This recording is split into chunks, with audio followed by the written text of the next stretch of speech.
The views expressed on Talk Real Solutions, hosted by Tyrone Thompson at talkrealsolutions.com, are the views of Tyrone Thompson and do not reflect the views of talkrealsolutions.com, YouTube, or etc. The content here belongs to Talk Real Solutions and its many contributors. Views and opinions expressed by all contributors belong to them and not talkrealsolutions.com or Tyrone Thompson, the host, or etc.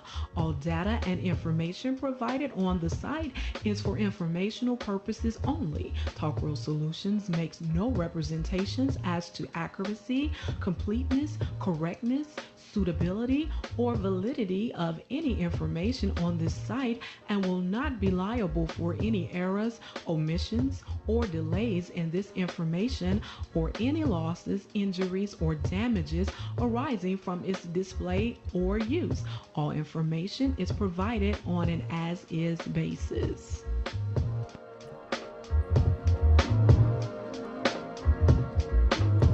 All right. Welcome to the show. This is Talk Real Solutions, and I am your host tonight, Tyrone Thompson, and I want to thank you for tuning in. Today is April the 25th, 2024, and if you want to join tonight's conversation, all you have to do is dial the number at 717-908-1834 and hit the access code at 917-324, and I open your mic and you can join the conversation.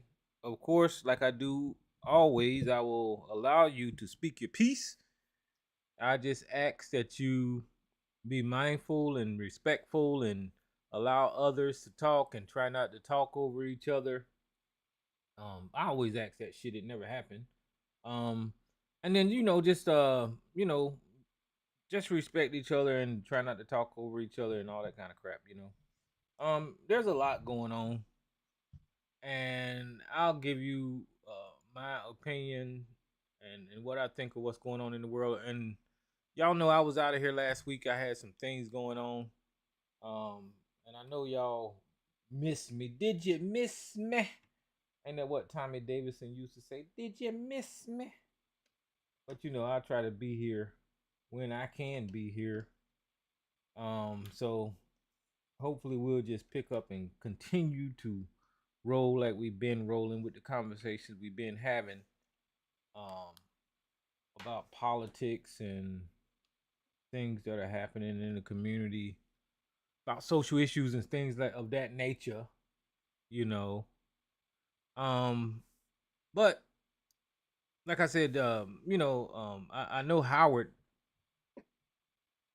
missed the show because he literally just called me um seconds before I started the show to ask me about a shooting that happened. And funny thing is, the video was just on the YouTube feed when he asked about it, about a Uber driver shooting a lady. Um, and I guess it was trending. A Uber driver getting shot.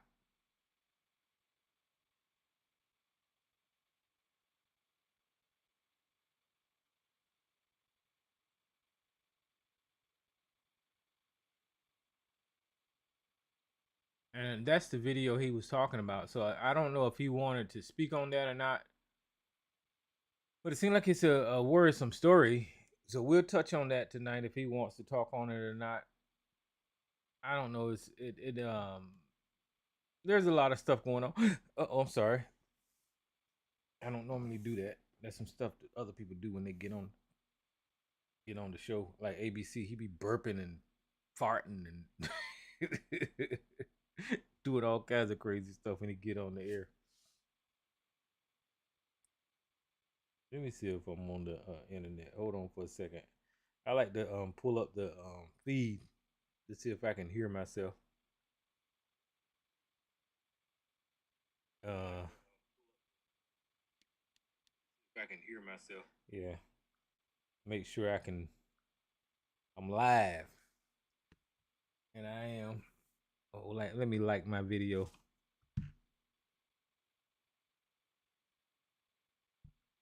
so I can give myself a like. I don't even see how I can give myself a like. So I can give myself a like.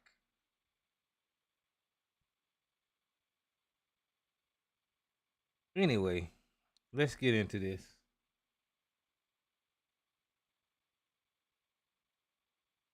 Stream finish. What the hell is that?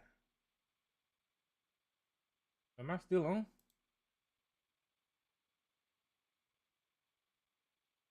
Hold on now.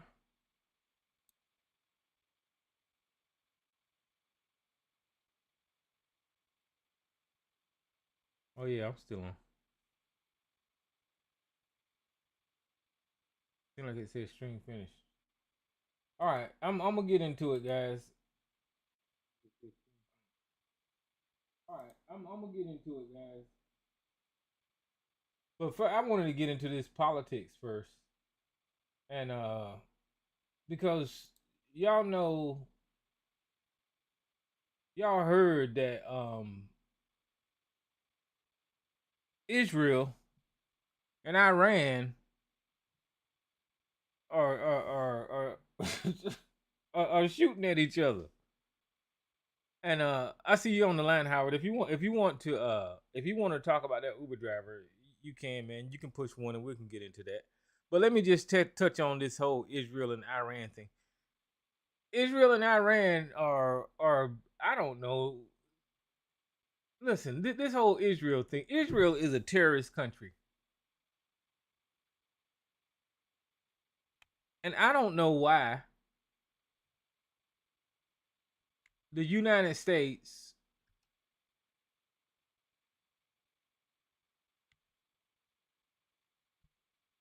finds itself so committed to defending these terrorists. I don't know why it's one of these things to where Americans feel like those terrorists needs to be defended at all costs.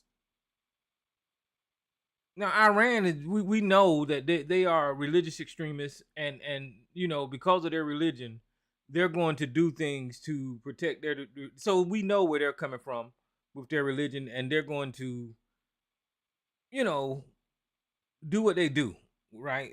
And I'm not even going to try to defend the Iranians from their position and their religion. They're going to do whatever they do. They're going to chop heads off and all this kind of bullshit. And but let's not pretend that Israel is not the same way. Let's not pretend that Israel is not just as extreme in their religious views as the Iranians. When it comes to Israel and its views, and them want to eliminate or create commit genocide against a group of people because of their religious views, let's not pretend that they're not the same way that the Iranians are, because that's exactly what they're doing as they're killing the Palestinians.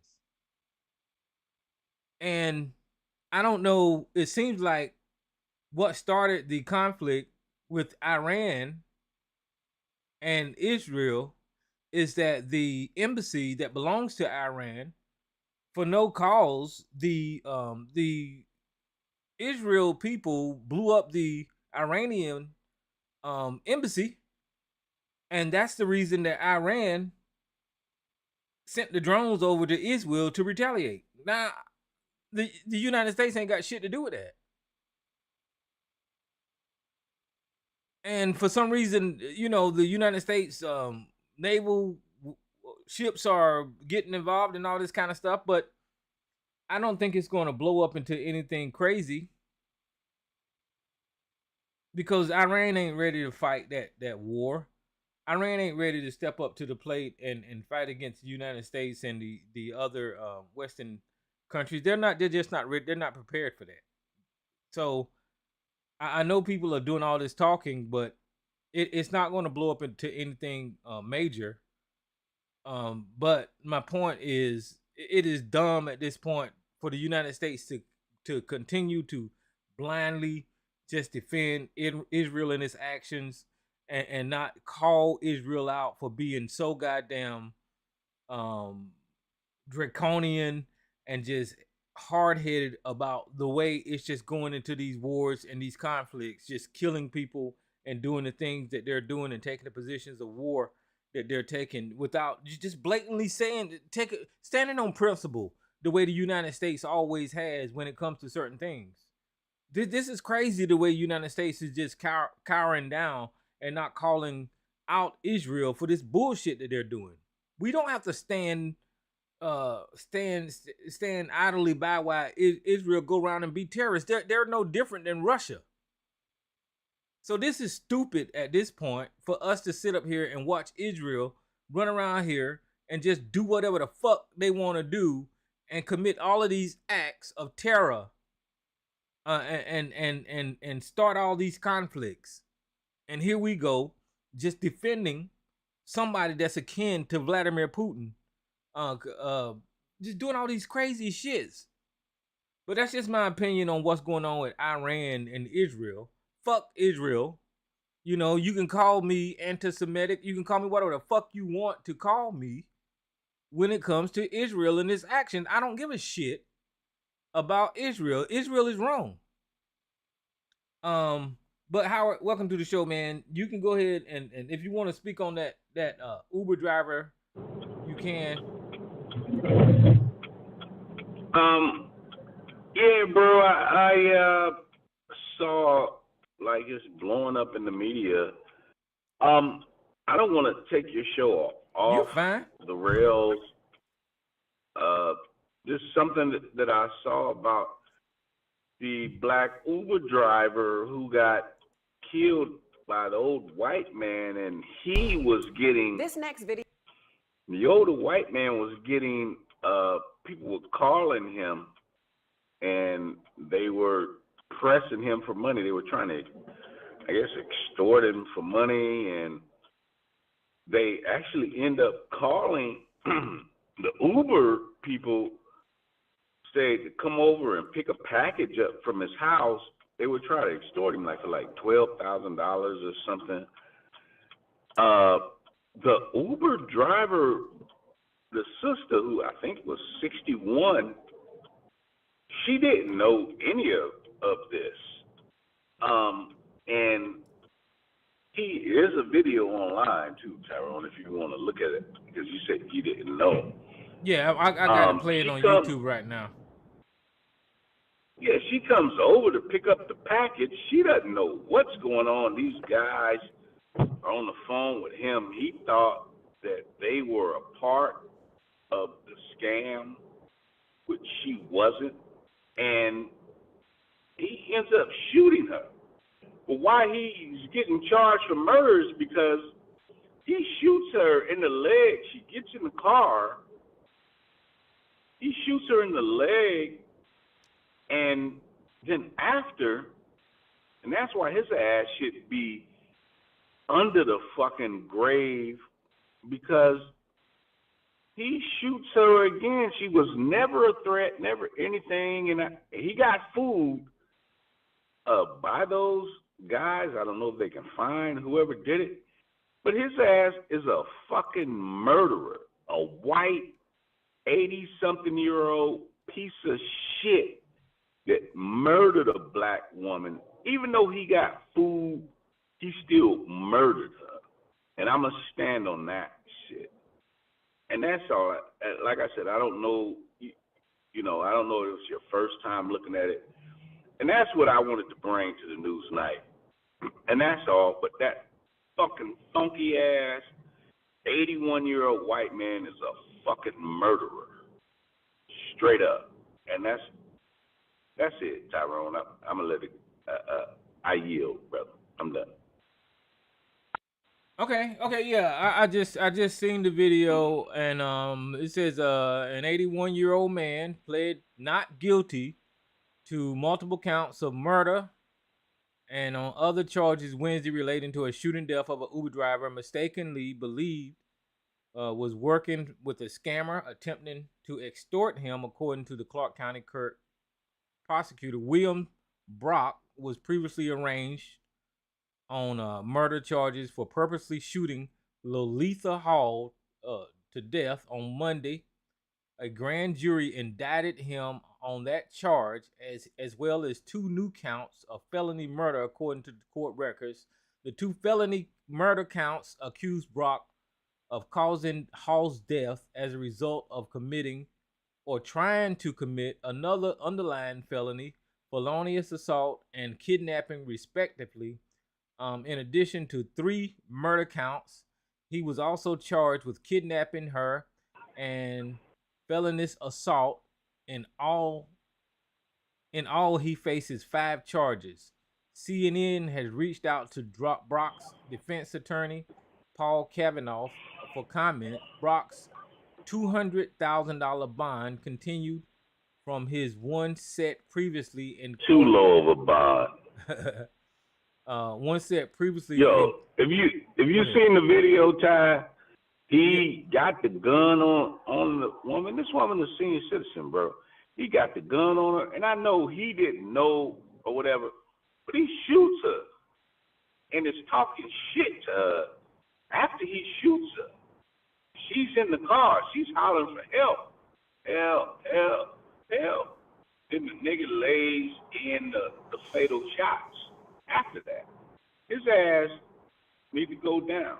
Now, listen, when you're a fucking fool and an idiot and you fall for bullshit online, this is the supreme example of falling for bullshit online, and you murdered somebody.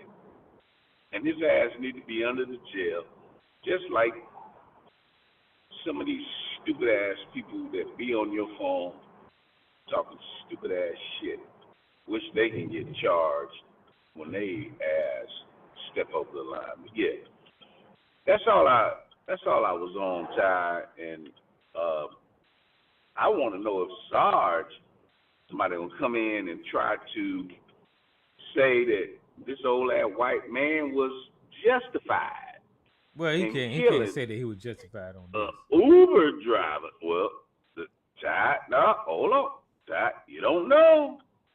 Nah, These niggas, hey, with the dude that was running in the neighborhood, they tried to say that he had shoes or something, stole shoes. I want to hear from them. That's all I'm saying. Hey, what's up, Frodo and ABC chat? How y'all doing tonight, man?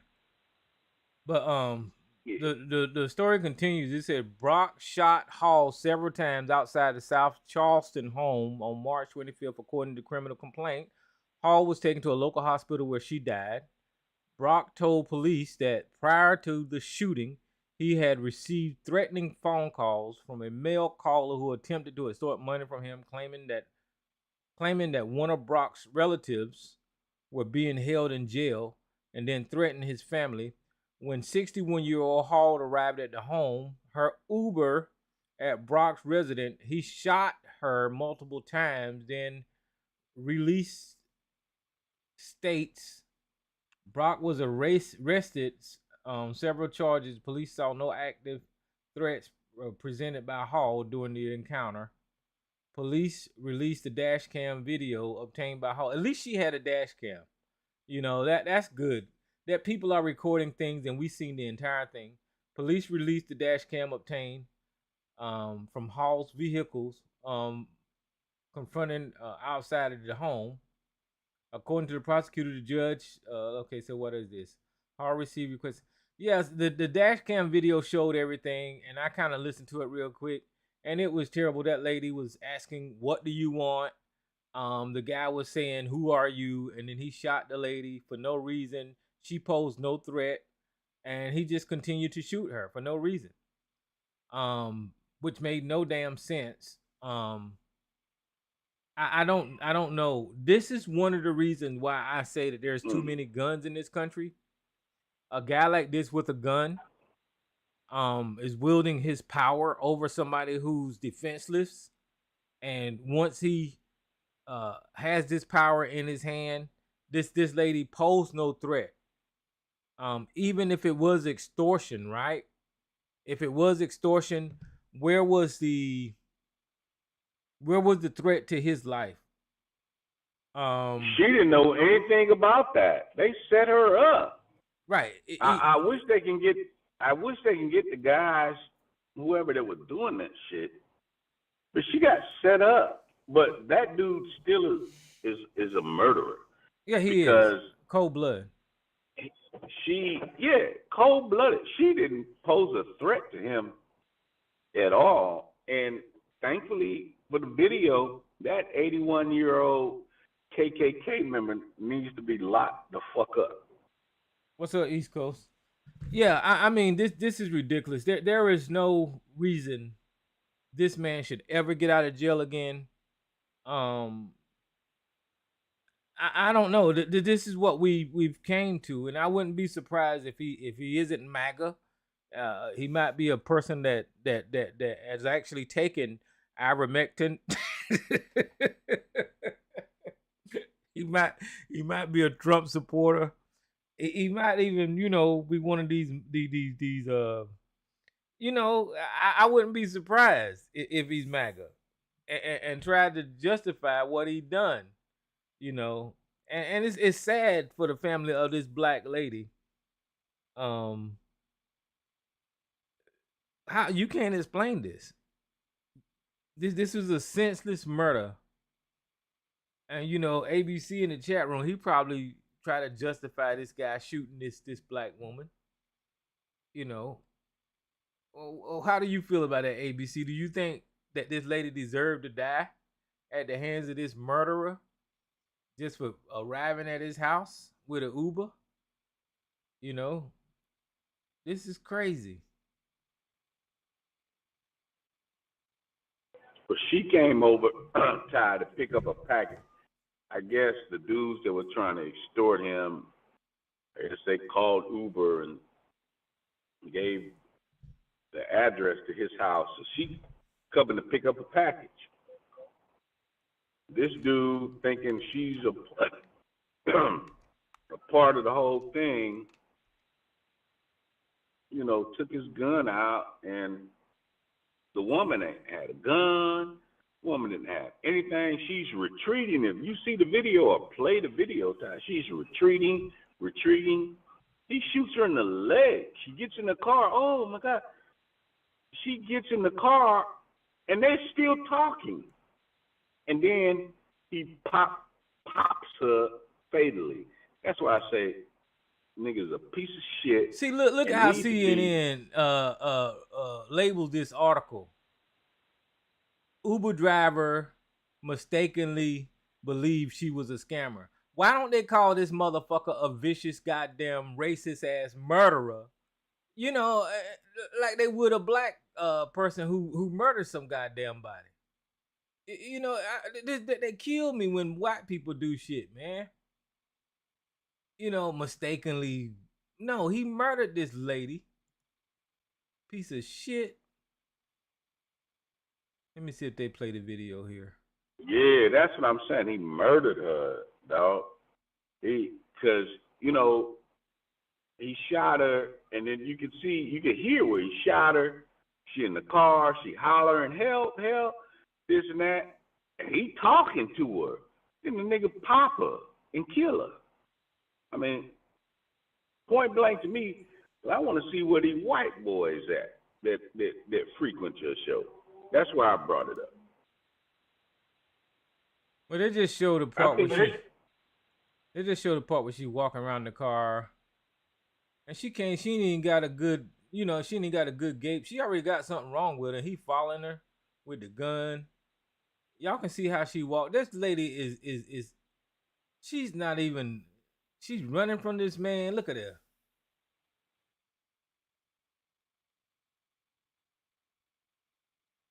Oh, piece of shit.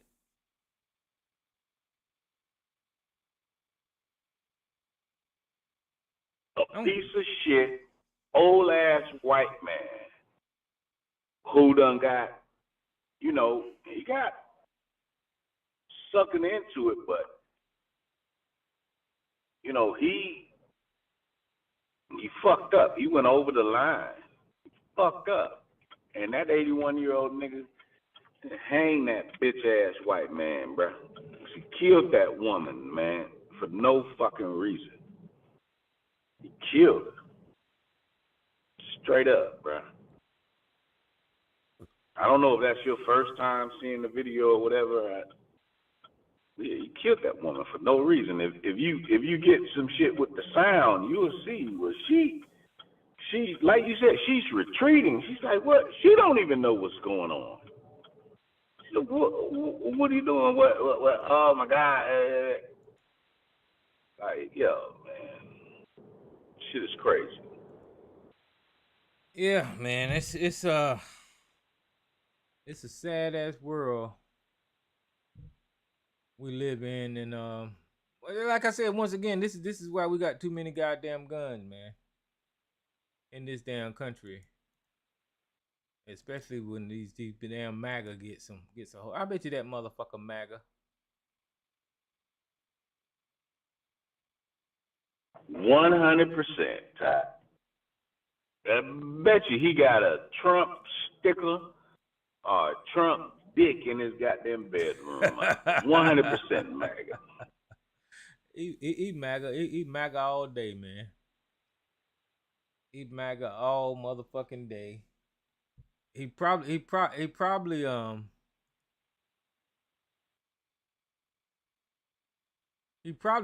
knows Sarge.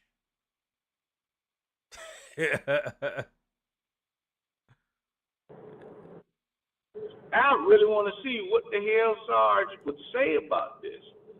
Because, you know, he's always been on the side of the shooter. And every one of these incidents, he's always been on the side of the shooter.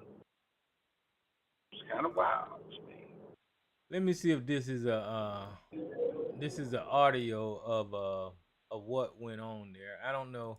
I just looked at this video and we can see if this is the audio of what happened. I'm gonna play it. Let's see if this is it. This morning, authorities warning the public after a phone scam turned fatal. This dramatic dashcam video capturing the deadly confrontation between a female Uber driver and an Ohio homeowner last month after authorities say they were both unknowingly targeted by scammers. Getting a report of a female that has been shot. She's laying in the driveway. 81-year-old William Brock charged with the murder of 61-year-old Uber driver Lolitha Hall. Police say it all started when Brock received multiple calls from scammers who told him a relative had been arrested and demanded $12,000 for bail, telling him a driver would arrive at his home to pick up a package with the money. The guy on the phone was trying to get money out of me. He was telling me he was going to kill me and the family. Authorities believe the same scammers directed Hall through the Uber app to pick up a package at Brock's home. They say this video shows her walking up to his door with no apparent knowledge of the circumstances when Brock confronts her at gunpoint. I was threatened that she was going to come and kill me. You can hear Hall frantically trying to explain why she's there.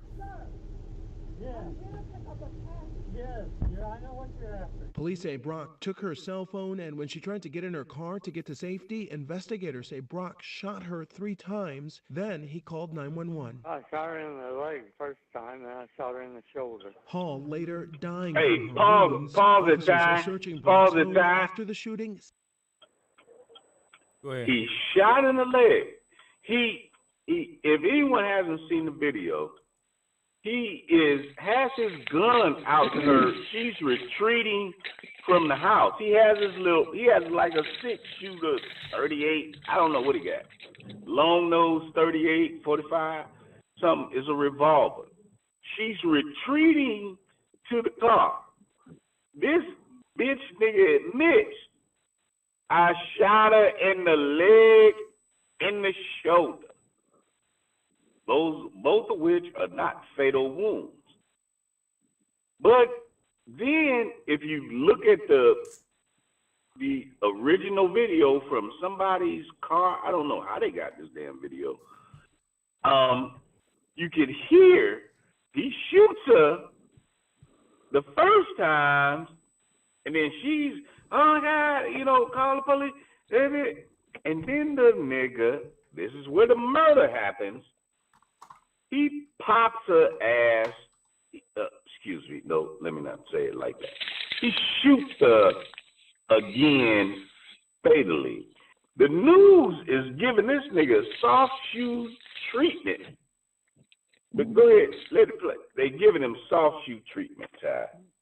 The dude murdered this woman. Hall later dying from her wounds. Officers searching Brock's home after the shooting, saying they answered a call from a person they believed to be the scammer who agreed to a meeting but never showed up. Investigators saying they traced that number to Canada, but it's believed to be a burner phone number. Uber banning that account, cooperating with authorities, and in a statement saying, "This is a horrific tragedy and our hearts continue to be with Lolitha's loved ones." According to the FTC, in 2023, there were more than 33,000 reports of family and friend imposter scams like this, and $89 million lost. And Brock is out on bond and could face additional charges. Authorities say they want to remind everyone that law enforcement will never ever call and ask for money. Alex Perez, ABC News, Chicago. He's out on bond. Who's this unknown caller? Hi, this is Miss Lady. Hey, Miss Lady, how you doing? I'm okay. How are you doing? All right. What you got? Yeah. Well, he's probably been waiting his whole life to shoot a black person, and he had a great excuse. Finally, one presented itself. That's what it seems like to me. He was too calm about it. First of all, if he got those threatening phone calls with extortion, why didn't he call the police department? Good point. If he was so afraid that he was going to be harmed, if when they came to his house, the reasonable person would call the police. He absolutely acted unreasonable throughout this whole event. And then, you're right, when she was begging for her life and backing away, he kept walking toward her. Very, very on point toward her.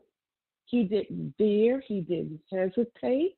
He had his arm out, pointing the gun directly at her with the intent to inflict serious bodily harm or death on her.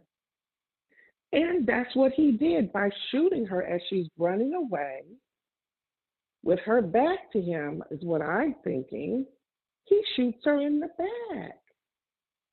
So when someone's running away from you, they're begging you not to shoot them with their hands up and no weapons, it's not reasonable to say I was in fear for my life. And so he acted so unreasonable. He used deadly force against her when she presented no threat of deadly force to him.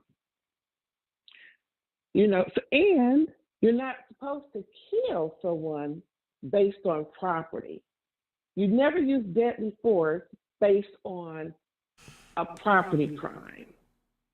You use deadly force when you're faced with imminent threat of deadly force yourself. So he acted unreasonable from the start of this event and to how it ended up. He's been waiting all his life, I think, to do something like that. He was just too calm, and he didn't take any steps a reasonable person would take, like calling the police when he got those calls or of extortion, even if it's scams or not, it doesn't matter. So yeah, he's a horrible human being. He was intent on killing that woman. Yeah, that's And an he excellent did. point about him. Calling the police first before he acted. He should have did that. A reasonable person probably would have did that. And I not, mean, I would. yeah, Oh, I'm sending somebody to your house to pick up the money, and oh no, no, no. I'm gonna have the popo waiting on me, and they could deal with it. yeah. And as she as So, she as she is fleeing, him chasing her with a gun. I mean, I don't know. hmm I don't know what he was that's thinking. what it said. That was the intent to kill, Yeah, and he did because as he chased her while she's running away with her hands up with no visible weapon, and shoots her 3, 4, 5 times. He's awful. Yeah, he just yeah, has that spirit of just hatred in him. You could just tell. yeah. He He was he's very he's calm MAGA. about it too. He wasn't like all, awry and all upset and emotional and not thinking straight. He was very clear about what he was doing. You heard him on the 911 call, Miss Lady. Hey, Miss Lady. He was like, he didn't give a Hey. fuck that woman was dead. He was just talking. Mm. Yeah, Well, we know he what's was up. dead. And you were wrong about one thing, Howard. Sarge doesn't always agree with the shooter because he sure didn't agree with the one that shot that crazy woman trying to enter into the Capitol. Remember? Or he took up for her. Was it Bobbitt or somebody? And remember, they were telling him to get back, and she was trying to come through, but and they went pow, and she you're right. dropped back. Yeah. Oh, he was taking up for that woman. Oh, Ashley Babbitt, Yeah, yeah. the one that deserved to get shot.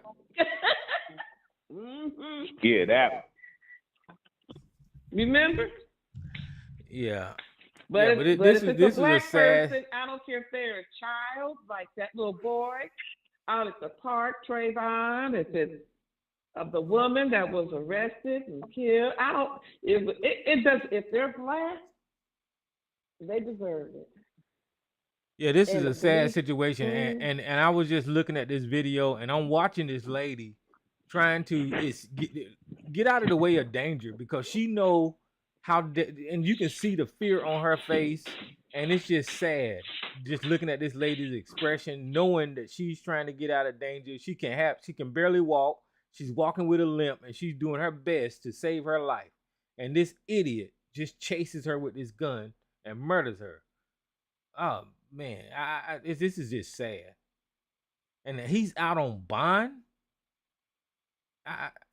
What the fuck kind of country do we live in to allow these people? Oh man, this guy needs to be put away immediately. He shouldn't even be allowed to get out on bond. Yes, I didn't know he was out on bond. That's a new one on me.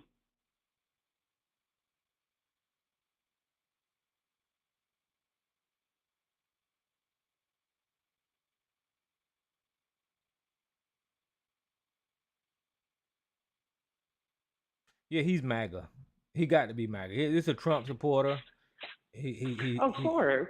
He took horse pills. He took ivermectin. You know. He's been listening to all that violent, that horrible rhetoric and hatred for his whole life, and it's just entered into his soul. So, and then he's probably listened to all that MAGA stuff and Fox News. You know, all that hatred is just cemented in his soul. Yeah. That's why you're supposed to be careful what you listen to, what you look at, what you listen to, because it affects people emotionally. And then they get caught up and brainwashed too. So if they've been listening to it their whole life, if they've been taught hatred and racism from their parents or their community, in their family, it becomes a part of them. And this lady look like she's the sweetest lady. I mean, I don't even. This lady look like she don't bother nobody. and she just driving Uber. That's all she's doing. And it's just so sad because she's lived her whole life Yeah. dealing with crap, and she has. And she, like you said, was limping, so she had some knee problems or something, probably arthritis.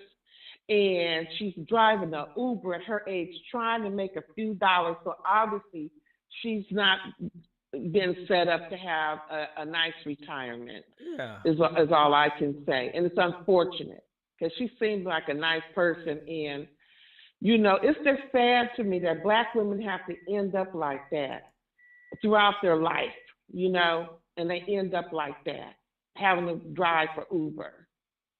Right. And then here comes Ty, this that moron. woman is doing everything she can to get away. She's calling for help. I don't know if you've seen the original video. She's calling, help, and he's just following her. She's like, help. I mean, she should be sitting in a nice home, decent home, Now just with imagine a decent retirement and pension, and having good health care, and going to the gym to lose weight, and having a nice life, going on vacations and stuff, helping her family. She shouldn't have to be in that position at her age. Just imagine if this lady did not have a dash cam on her Uber. This man could have lied. I'm glad that she had a dash cam.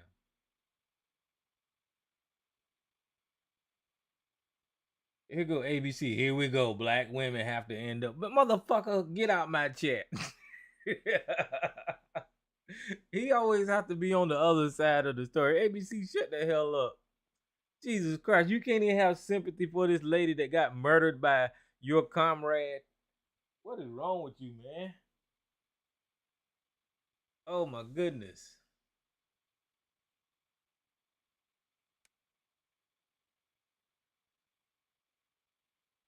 Well, it's sad that this lady, this is a Black woman, and here's one of your comrades that murdered this Black woman.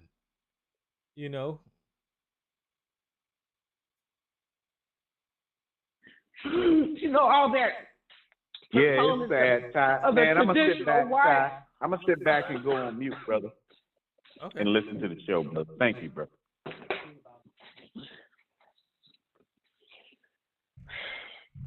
They have women crying on YouTube, white women. They did the traditional wife route, and they ended up divorced with children and no skills. They haven't worked. They have to drive for Uber, and they're not making enough money. And they said the traditional life is a pipeline to poverty.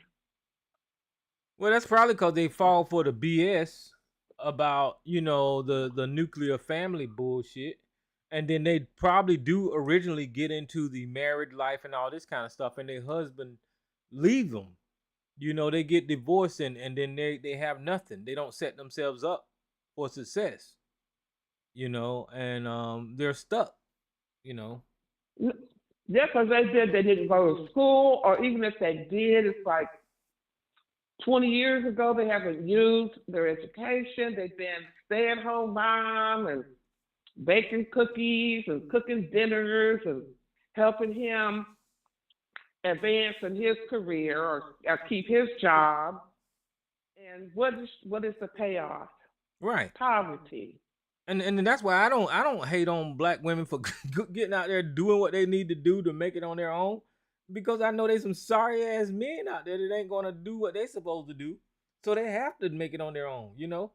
And if they, whenever they have to do it on their own, they have to do it on their own.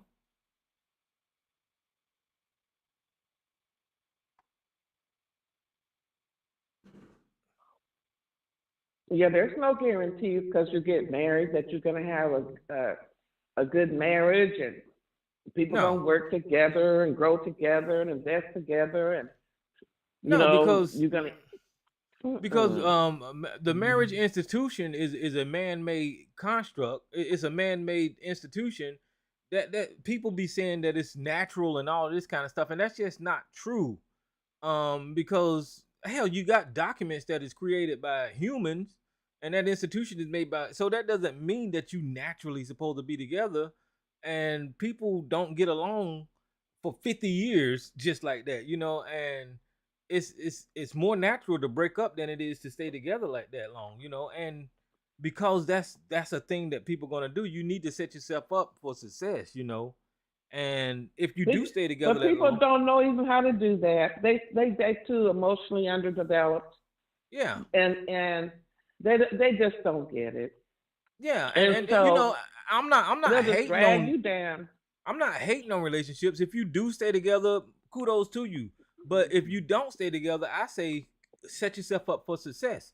What's up, Joshua? How you doing, man? Mm-hmm. All right. This lady that got shot.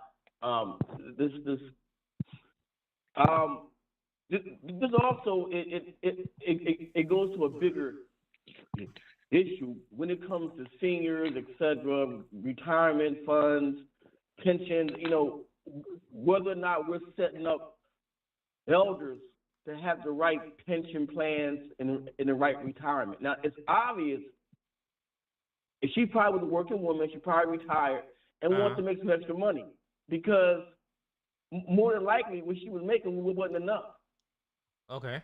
I meet a lot of I come across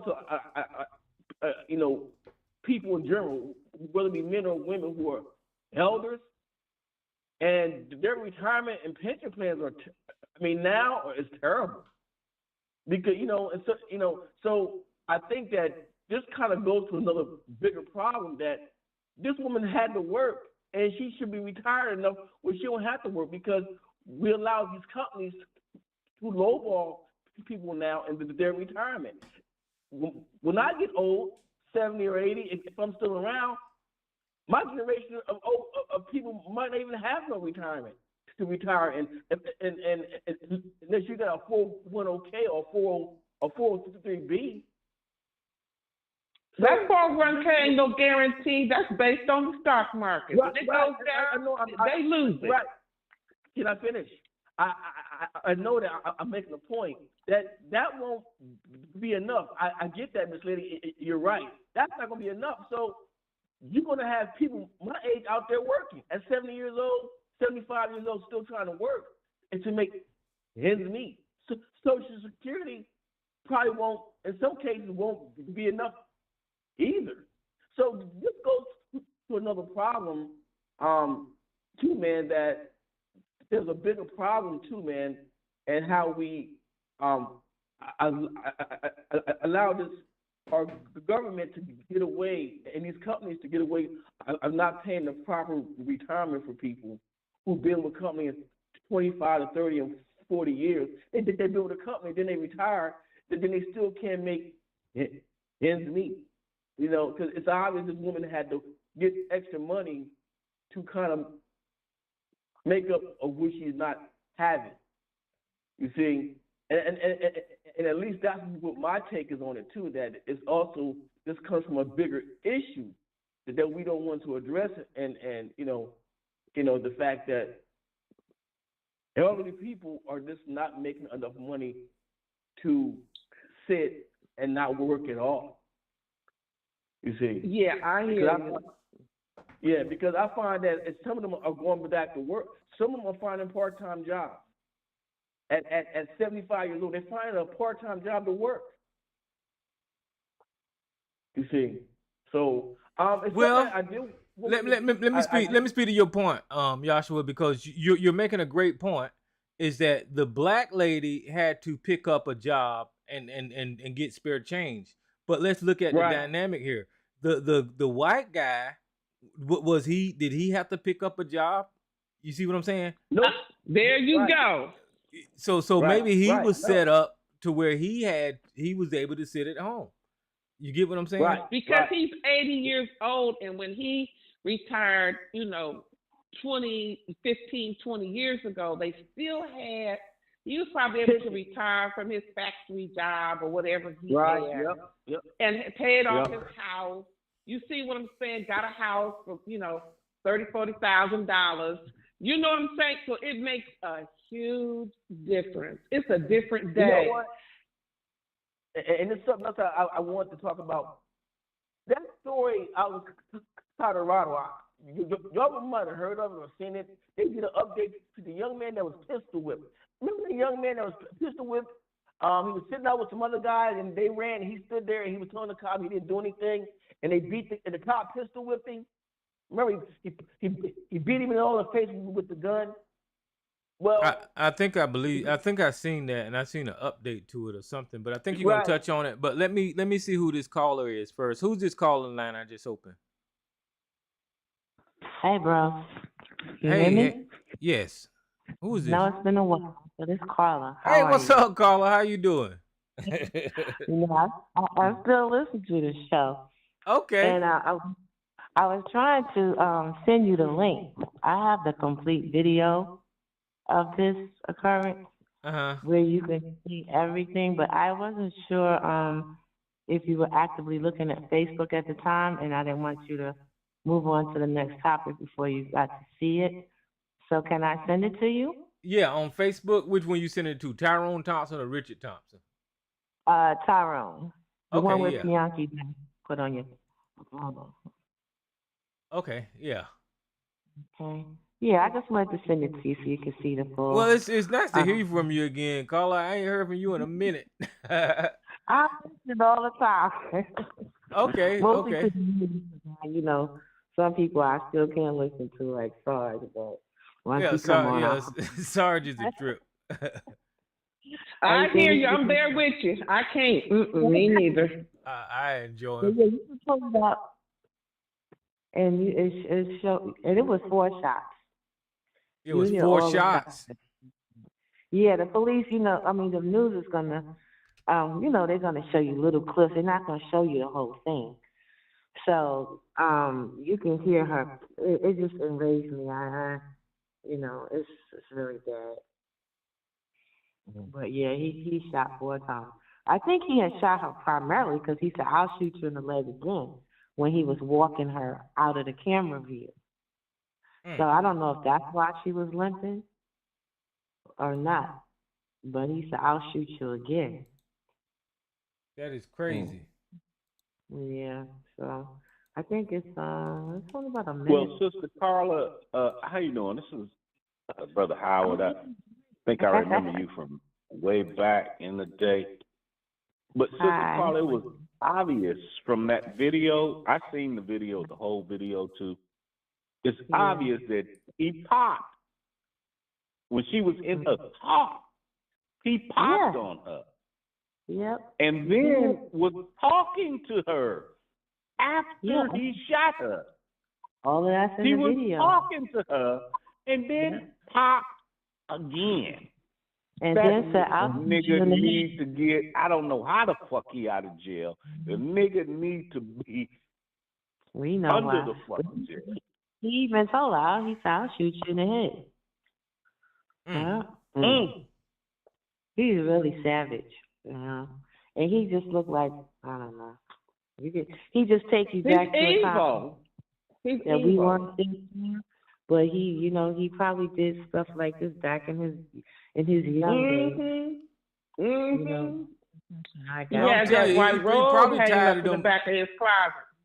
He probably tired of the MAGA. I know he got to be MAGA. He may have a white robe hanging with a hood hanging in one of his back closets. Yep, he sounds like the type. Yeah. Hey, Carl, how you doing? Hey, but look, yeah. No, it's what I want to say right quick, Tyrone.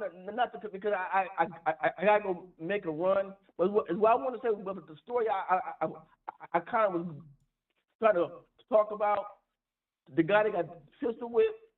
Okay, the cop got exonerated. Okay, was acquitted. The cop was acquitted. Okay, we know that was probably going to play out the way it is in Colorado. But here's the kicker in that whole story. The Hispanic cop that was with him, the Hispanic cop, they acquitted him, but guess what they did with the Hispanic cop who was with him? They gave her 6 months. And this is why they said they gave her 6 months. Because she didn't jump in and stop him. I said, what the? I mean, this stuff, you can't make it up no more. But you can't make this stuff up no more. You actually acquitting him and gonna give her the 6 months because she didn't stop him.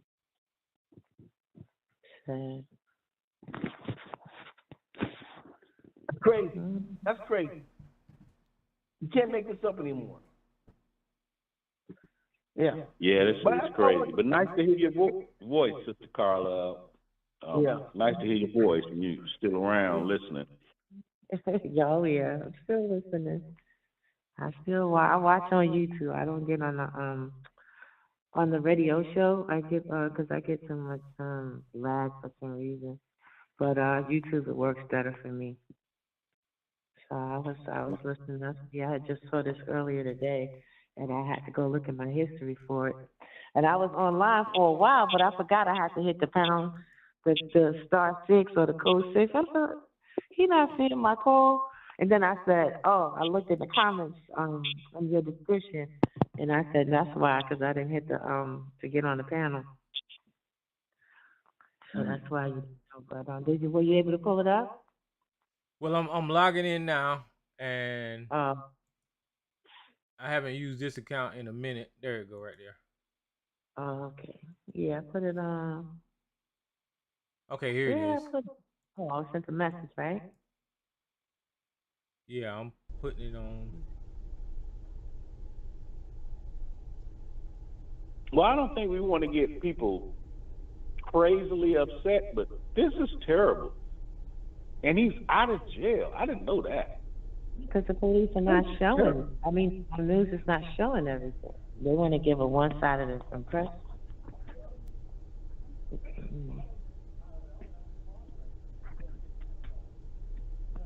Yeah, they putting it on the news as old guy was fooled and somebody came to his house that was there to rob him and he shot him and there's just more to it. The intricacies are more to it. He was from her. He made her take her.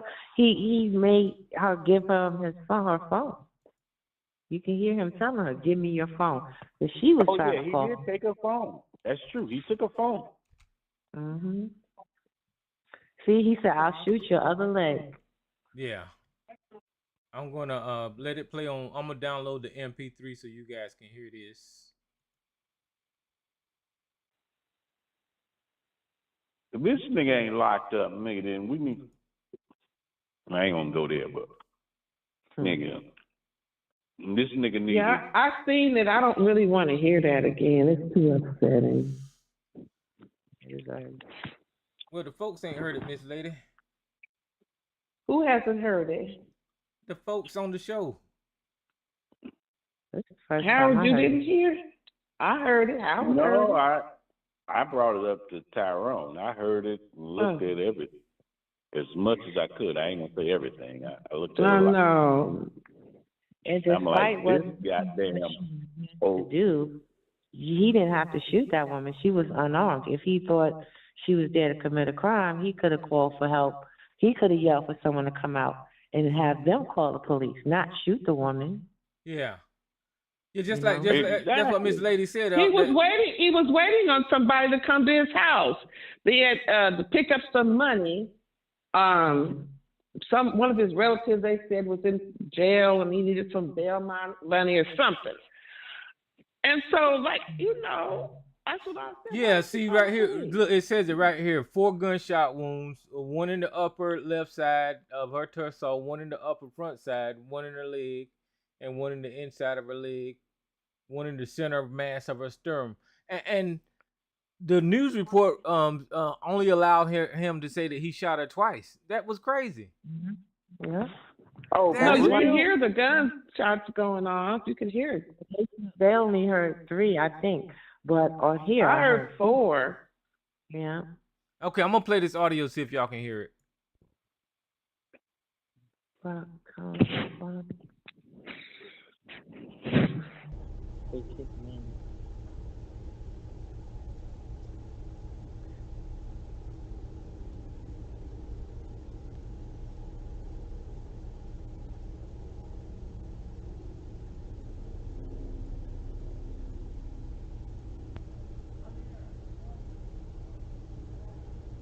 We can't hear the conversation, Wait a minute, hold Tyrone. on for a second. It ain't got there yet.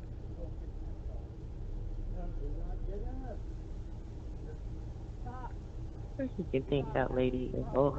She was disabled to be walking the way she is for him to think she can do any harm to him.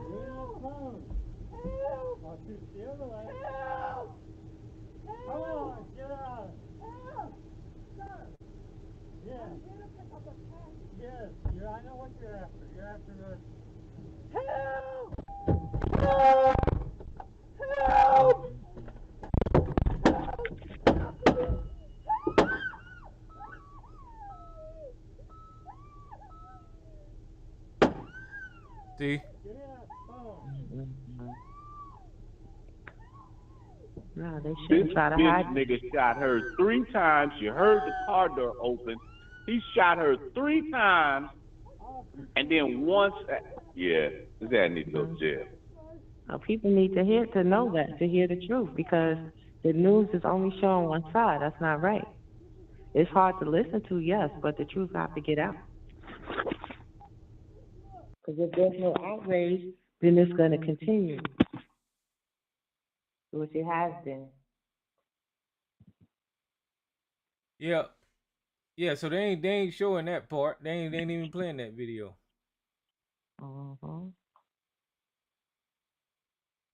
I appreciate it. He hollering help so many times all the way to the car, and then you could hear when she opened the door, you hear the ding, ding, ding, you know, the bells go off. When she opens the door to the car, still hollering help, help, help. Now she in the car.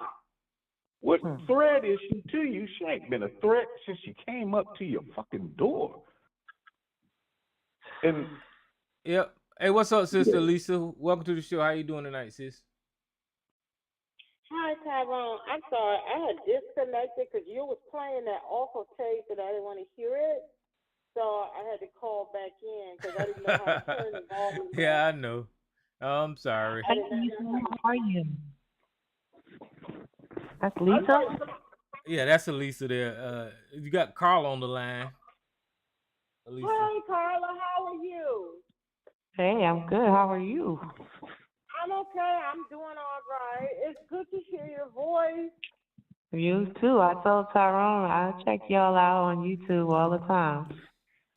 But I saw he was struggling to find that video, so I said since I had it, let me just, hop on and send it to him. Yeah, but that is such an awful, and I was trying to take my earphones out so I wouldn't hear it. And Yeah. still heard a little piece of it and listen, hung up on myself. But yeah, it's a hard listen.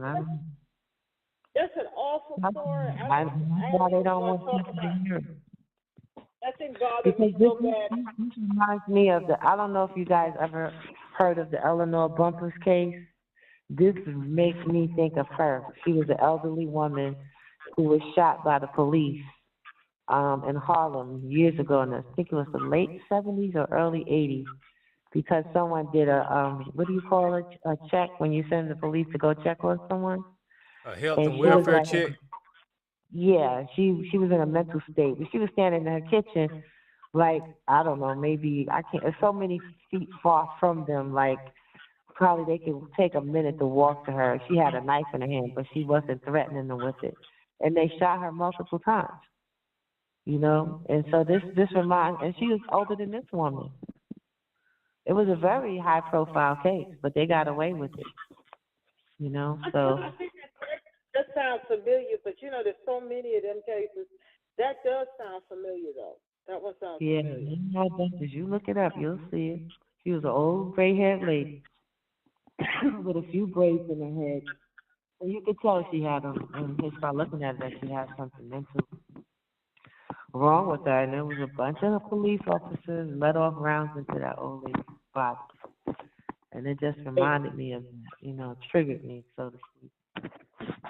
Hey, Ty, can I say one thing, man, and I'm going to let it go? Yeah, I just want to touch on what Yashua was saying, and he was talking about retirement and the woman working. Well, this woman was 61. That's, last time I checked, that ain't retirement age. Nope. It's not. So Yeah, 67, 65. I think if you want to get your retire with your Social Security, 63. I think early retirement, early in there. This one was 61. She wasn't in that realm, so I don't want to spin that narrative of this woman was working extra because she was retired and didn't have enough money so she had to drive Uber. I don't think that was the case because she's not at retirement age as far as in the uh, commercial sector. Now, military is something different, but in the commercial sector, I don't think 61 is a retirement age. You guys could let me know if I'm wrong, but I don't think so. But She was retirement age. Not yet. I just think she probably was working Uber maybe part time to make ends meet. That a lot of people do, you know. Yeah.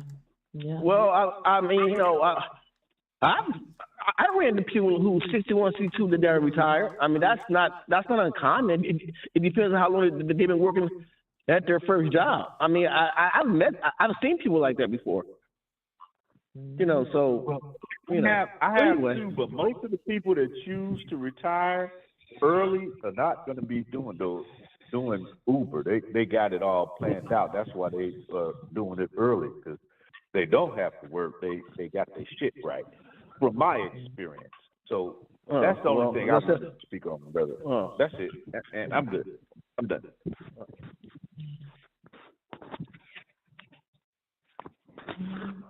All right. Well, I just wanted to give you that so you have the full story. Okay, well, I appreciate it, sis. You're welcome, bro. I'm gonna keep on listening to you guys. Keep doing what you're doing, and it's good to talk to you guys again. I might call in again sometime. All right. All right. Thank you. Thank you. Good to hear All right. your You voice. guys take care. Yeah, You and too. it's good to hear from you. All right, bro. Bye bye. Yeah, and I say this country has created what we've seen in this video. On one side, you got somebody out here just trying to make ends meet, trying to just use what the country has created in services like Uber to make a quick buck. And on the other side, you've got somebody who's got access to these guns freely and is on the edge, worried about whatever, panicking, just ready to kill somebody, probably due to politics and conspiracies, and just scared and just ready to kill somebody.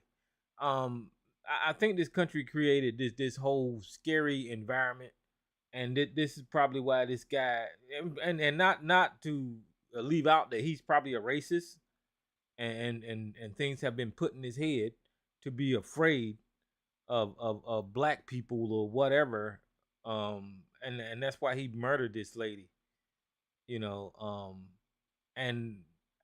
the media is going to talk all around that.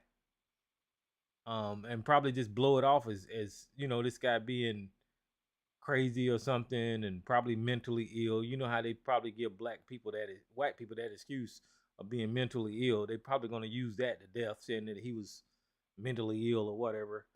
But there's other things going on here that put a battery in the back of this guy to kill this lady. And I think it's due to politics and these people following these conspiracies and all this kind of crap and this racist stuff. I agree with you. That has the markings of a person that's just looking at him. I mean, we could be judging wrong, but I don't think so. That has the markings of those types of people, and that he was just so willingly, easily did that, and so just in a sense, you do something like that. Why couldn't he let the woman get in her car and drive away? She was in her car. But the fact that he did that so brazenly, he thought he would get away with it. And that's a lot of the foolishness and the mindset of how there's so much discord going on right now. That's what that looks like to me. Play his 911 call, Ty. Excuse me, I'm sorry, Sister Lisa. His 911 call is out there, Ty. You could look that up and play that too, where he's talking to the 911 people. He called. Ain't that what I played earlier? Did you? Instead of I don't want to hear it, Tyrone.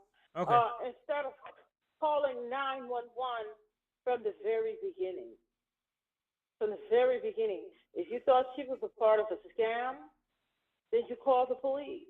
And then once the police showed up, they would find out what was going on with the woman, dismiss her, and if they're going to investigate fraud, then they get with Uber. That's how that works. To find out who ordered that driver and all of that. But he just felt with privilege that he could do something like that and just get away with it. And just he probably would have, and we still don't know. He might still do. It's an awful thing. Yeah, just the way he chased her with that gun, like he knew that he had the right to just do that. Yeah. To do that. And even if she was a part of the scam, he don't have the right to do that. But his privilege and the mindset made him think that he did.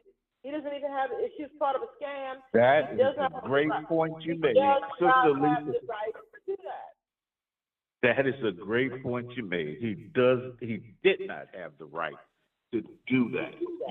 That's a great point. Even if he was getting scammed, he did not have the right to do what he did to that lady. He committed several Miss crimes Lady said it. before Miss he Lady committed said it murder. earlier. If he was getting extorted, the first thing he should have did was call the damn police. You know. Exactly. And even if that woman, if she was the one that set it up, and if she was the one that did it, you still cannot gun nobody down in the street. It's still against the law. He had no right to do that, regardless of what happened. His life was not. He was supposed to call the police.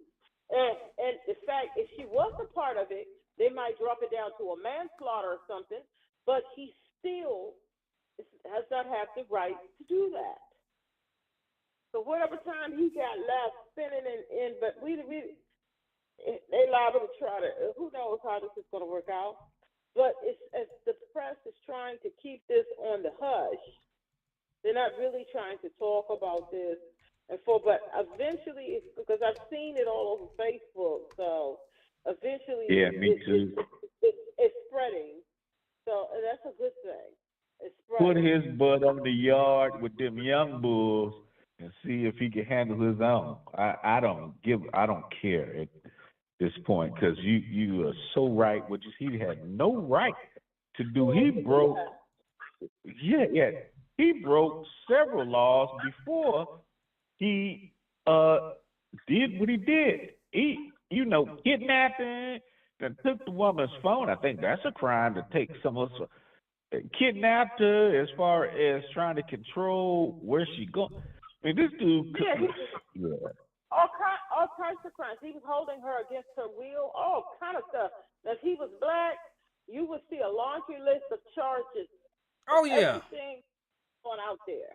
Yeah, and that's what I was telling Howard. The way CNN wrote the headline was Uber driver he mistakenly believed was a scammer. They would not have titled that way. They would have called him a murderer and all this kind of crap, But they because he's white, they try to sugarcoat it and make it seem like it was a mistake. Soften it up. Yeah. Yeah. And I'm glad that the story is getting more traction, because more people need to hear. Because evidently, wherever this happened, they was trying to keep it on the hush, but noise started getting made. And they had no choice but to address it. What did this thing happen in March or something? And they, whenever it happened, it didn't just like happen last week. Oh yeah, the date on the camera says, the date right here on the video says March 25th. That's crazy. And they just now, because they don't have much of a choice. Oh wow, Sister Lisa, I didn't know that. That's 3 weeks ago. And noise started being made. They didn't have much of a choice. So and now it's starting to pick up traction, and people are finding out about it. Same thing like with the Ahmaud Arbery. by the time we started really hearing about it. You see what I'm saying? That didn't just like happen last week or a couple of days ago. And it's the same thing with armed robbery. When people start hollering and making noise, then okay, we got to go back and take a look at this. They was already had dismissing with the armed robbery thing, but then the people started getting louder and they had no choice. And with this one, the people started getting loud. And Oh, that's crazy, Sister Elise. I didn't know. Wow, I didn't know that. 3 weeks ago, I never. Wow. So this goddamn old murder been out for 3 weeks. Oh man. Wow. Well, that's how they protect each other, man. I bet you I bet you any amount of money if that thing would not have been on that dash cam. I mean, that dude would have came up with all kind of excuses. Standing his ground, all that shit. Yeah. If she tried to attack him, the woman can barely walk. Whatever going on with her legs or her hip, he would have came up with all kinds. But the good thing is, was that her Uber dash cam? Yeah, it looked like her Uber get dash cam. Yeah, that's her car. That's her car. And I'm glad she had that camera in her car. Because we don't know what the story would have been. I was standing my ground and all that kind of crap that they come up with. She did this and she did that, you know. But you know, even with cameras, they still will let people off. So you ain't lying, because even with them cameras, his ass is out. He probably eating a steak at his damn humble abode right now, chilling. And we got audio. We heard this one. We heard every word. This motherfucker was wrong as shit. He murdered this lady. And see, this is the thing, and this is why I just bring up something that recently happened. This is what white folks, they don't understand why black folks are cheering that OJ got off. Because of stuff like this that we have to see and have to go through.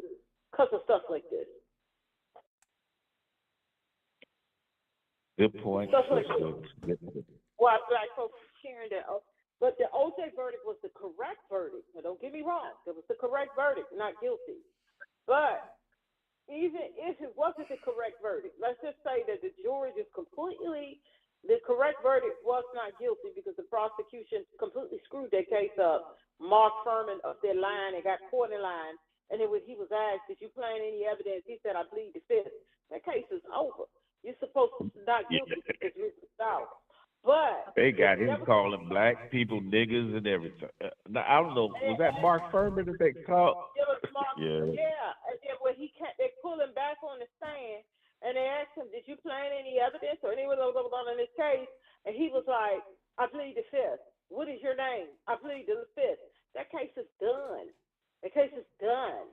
Because he did plant evidence. That's a fact. He did do that. Whether he did or he didn't, if he was supposed to answer the question, no, I did not. He pled the fifth. So the whole case is tossed at that point. So the correct verdict was not guilty. But even if it wasn't, that's why black people cheered when OJ got off because of stuff like this. As white folks make out like they don't understand that. Because we see things like this. That's why. And you see the press doing everything they can to minimize this white dude's part in this. They're trying to minimize his part in this instead of reporting it truthfully. That's why black folks cheered when OJ got off. They didn't give a damn. Some didn't. Some really thought he wasn't guilty, but the average person didn't give a damn. I don't know what that. You know, you were on the you don't give a damn side. You know, we were in our 20s at that time, Sister Elisa. When that 92. I was in high. We was in our young 20s. Shoot, I didn't give a damn. I was in high school. Oh, that's nice. I thought that was a fucked up verdict. I knew OJ killed them damn people. I was like, what the hell wrong with the justices? No, Tyrone, it ain't about that, Ty. It was about 11. I agree with everything Sister Lisa said as far as the trial, everything you said. Go ahead and say it again, since I ain't gonna speak. Yeah. I agree with you. Not guilty. Yeah, OJ, and as me and as an adult now, yes, I think OJ did that. But back when that was going on, I was in school. But as an adult, yeah, I think he did that. But not guilty was the correct verdict. Regardless of what you think, it was up to his lawyers to show, what would you call it, reasonable doubt. Yeah. And they did that. And Mark Furman, who was the investigating detective on that, he got caught lying on the stand. Not necessarily about the OJ case, but lying. And like all of a lot of law professors and all of them said that when the process, if a lawyer asks you something about something, they already know the answer to your question, to the question. So you best be truthful about it. And he lied and said, no, I've never used these types of words. I've never did this. I've never did. And then they played it all. Yes, you have. You were lying. You were this, you were that. Not necessarily about the OJ case, but they caught you lying. They set you up and they caught you lying on the stand. And then when he had to be recalled back, he had his attorney there. And they asked him, did you plant any evidence or anything with the OJ, this, or that? He didn't even bother to say, no, I didn't. He said, I plead the fifth. Did you such and such, such and such when it came with the this or that with the OJ? Because they knew he was going to plead the fifth. I plead the fifth. Can you tell us your name? I plead the fifth. They have presented reasonable doubt, regardless of what you think OJ did. The detective, the lead detective investigating this whole thing just got caught lying. And when they came back, when Johnny Cochran and all them people came back and asked him, did you plant evidence in this and that? And they probably knew he didn't. But did you plant evidence in the OJ case and this and that? He said, I plead the fifth. You wouldn't even say, no, I didn't. You have thrown the whole case away. And then some other things. And that glove. Here's another piece with that glove. Different people who I know who are lawyers, and I've heard them say this on TV all last week. You never do a live performance in the courtroom unless you know how it's going to turn out. They had OJ try on that glove that didn't fit because it shrank, but because it didn't fit. Marsha Clark and Chris Darden, that was their biggest mistake in the trial. Big mistake right there. You don't try. You don't do like have people do a demonstration in the court if you're not sure how it's going to turn out. You have to know how it's going to turn out before you do it. Marsha Clark said she was against that glove thing, but Chris Darden wanted to do it, and they did it, and it didn't fit. Now bringing OJ back later with the same type of gloves and trying it on, and saying that gloves shrank from blood and water and from the chemicals they put on it to get the blood Sister off. Lisa. It was too late. It was too late. What? Sister Lisa, do you remember OJ's face when he couldn't get the gloves over his hands? I remember watching it, and OJ looked like, oh, I can't get this over my head. He looked at the jail. Well, we doing all this talk about OJ now. Y'all know that we got to say R.I.P. to OJ. He just passed away. Now y'all know that, right? Yes, sir. Yes, sir. Rest in peace to the Jew. He's a murderer, in my opinion, but rest in peace to the Jew. But rest in peace to him. But the biggest story that I'm taking away from his death, black men, get your prostate checked and things like that with your health. That is what I'm taking away from OJ's death. He died from prostate cancer.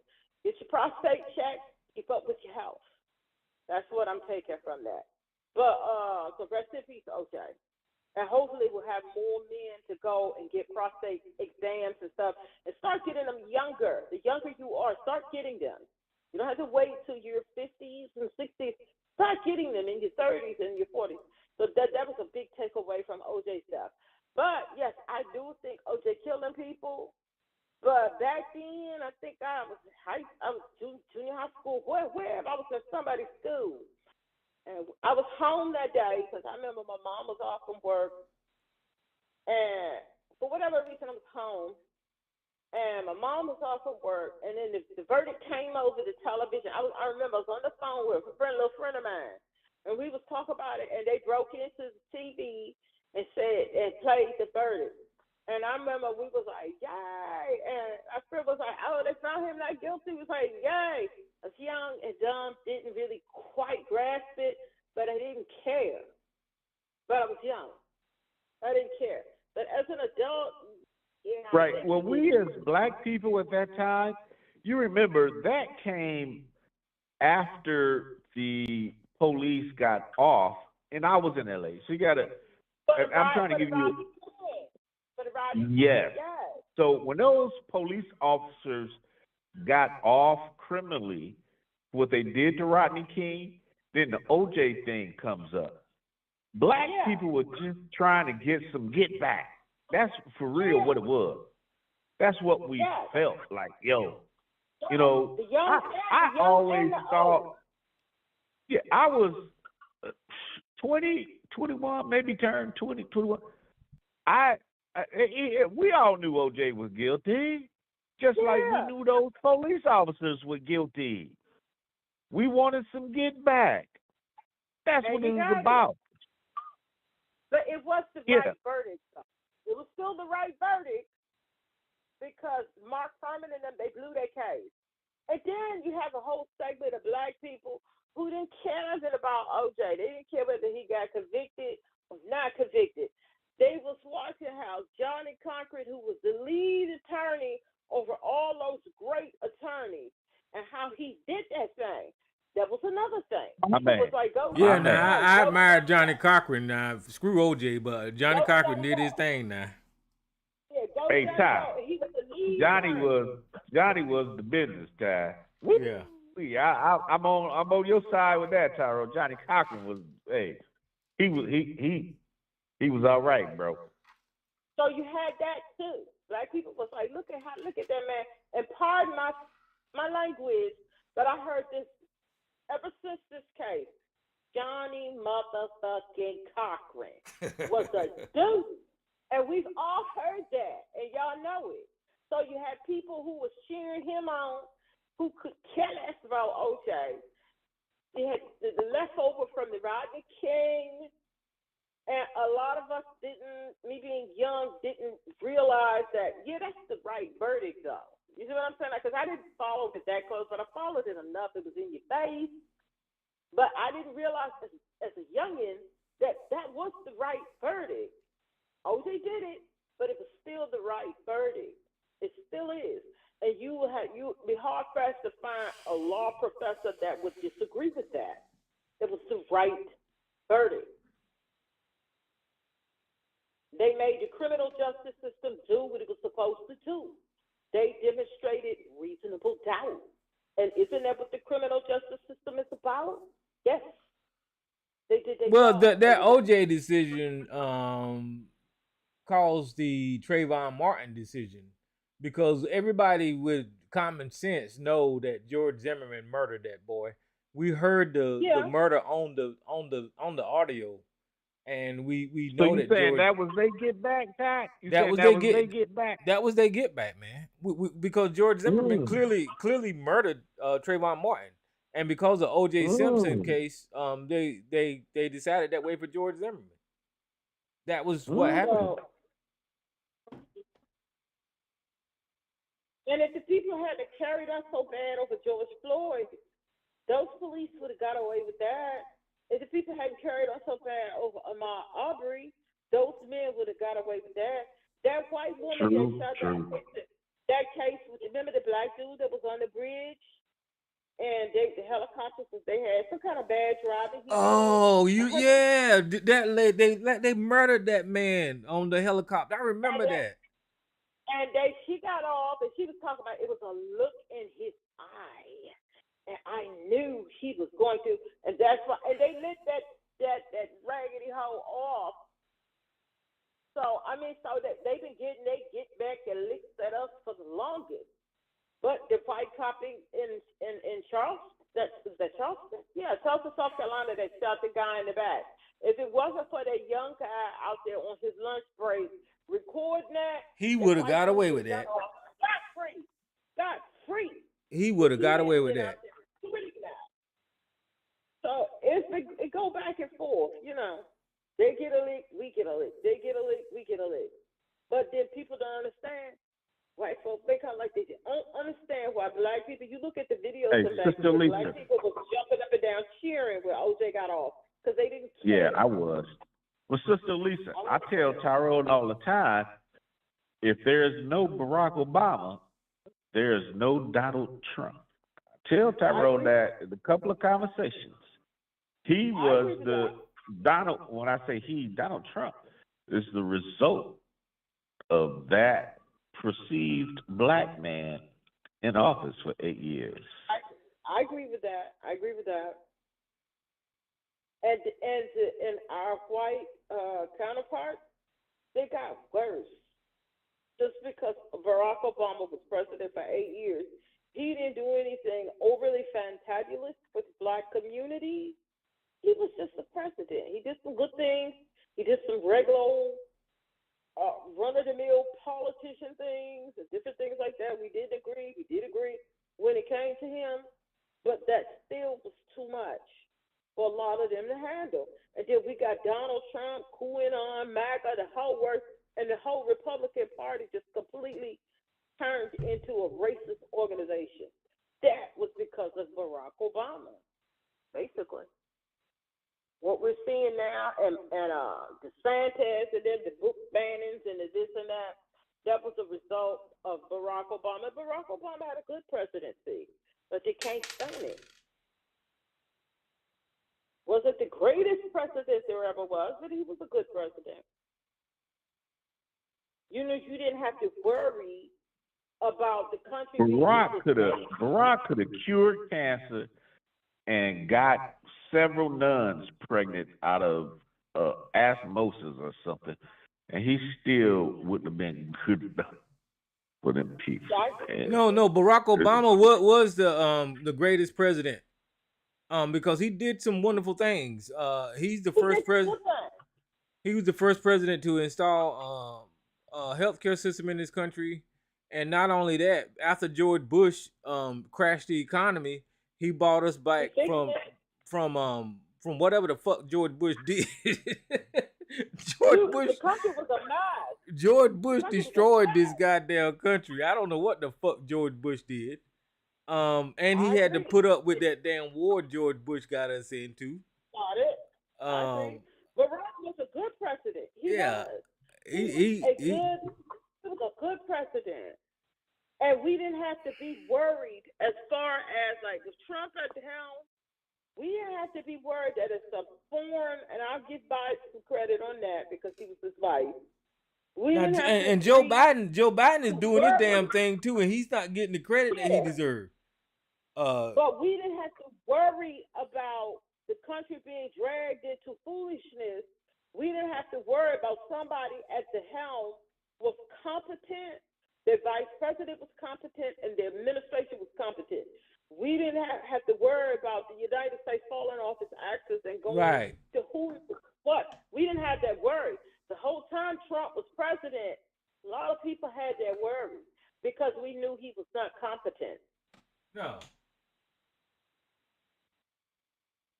So that's where we are. Because when Trump won the election, that was an awful morning. Waking up the next day when you remember, because I remember me, you know, I had company, so we got drunk, and to be able to fall asleep. And I don't drink. And woke up the next morning with a headache, but go to work, called out, and with a headache. And when it came back to you, when you came up, when you woke up, I was like, oh yeah, that did happen. But I remember, in order to get past it, I told myself, well, Barack is still going to be the president for a couple more months till the inauguration. So we still in safe hands. But then after Trump took the office, we got used to it. That's what happened. We got used to it. And then the fear left. We got used to it. Trump was doing bonehead things that make you laugh. We got used to it, and then COVID hit. So. Well, Donald Trump is the worst president that this country's ever had, and the reason that I named the show. If you don't get it now, then there's something wrong with you. Is because this is the first president in America's history that has ever been criminally charged with crimes, and he's sitting in court now with a jury that has been picked to hold him accountable for fucking crimes that he's been committed of. Now, if they don't get it now, this is like any other person in this country that has committed crimes and have had to have a jury chosen to hold him accountable for the crimes that he's been committed of. So this criminal is sitting in court now. So we can't even play this off as like being a political thing or whatever they be saying. He's sitting in court now, accused of crime. So all of this other crap that they's talking about it being political and all that, no, you have a criminal sitting in court now that is accused of a crime. So all of this other stuff that they talking about, no, this guy is a criminal. It's BS because look at it this way, Tyrone. If they let him off, that's because it's a crooked jury. People have already been in prison for the same thing that he's being tried for right now. Michael Cohen has been to jail for what he's done. What he's sitting in court now, right now. For this. Yes. For this. Michael Cohen has been to prison. Some other people lost their law life. It's just been a mess. And his had to be put on hold because he became president. So it's his turn now. That's all it is. It's his turn. Yeah, for the exact same thing he's in court for right now. Michael Cohen has been to jail for this. Been to prison. Yeah. Been to prison for it. Lost his law license. Other people got in trouble. And so it's his turn now because he's no longer in office. Because it would have looked awfully bad to go ahead on with that trial after he won the election. So it's his turn now. And then he's talking about Joe Biden and them, this is a political No, this started before you was president. The people, the dingbats be believing that.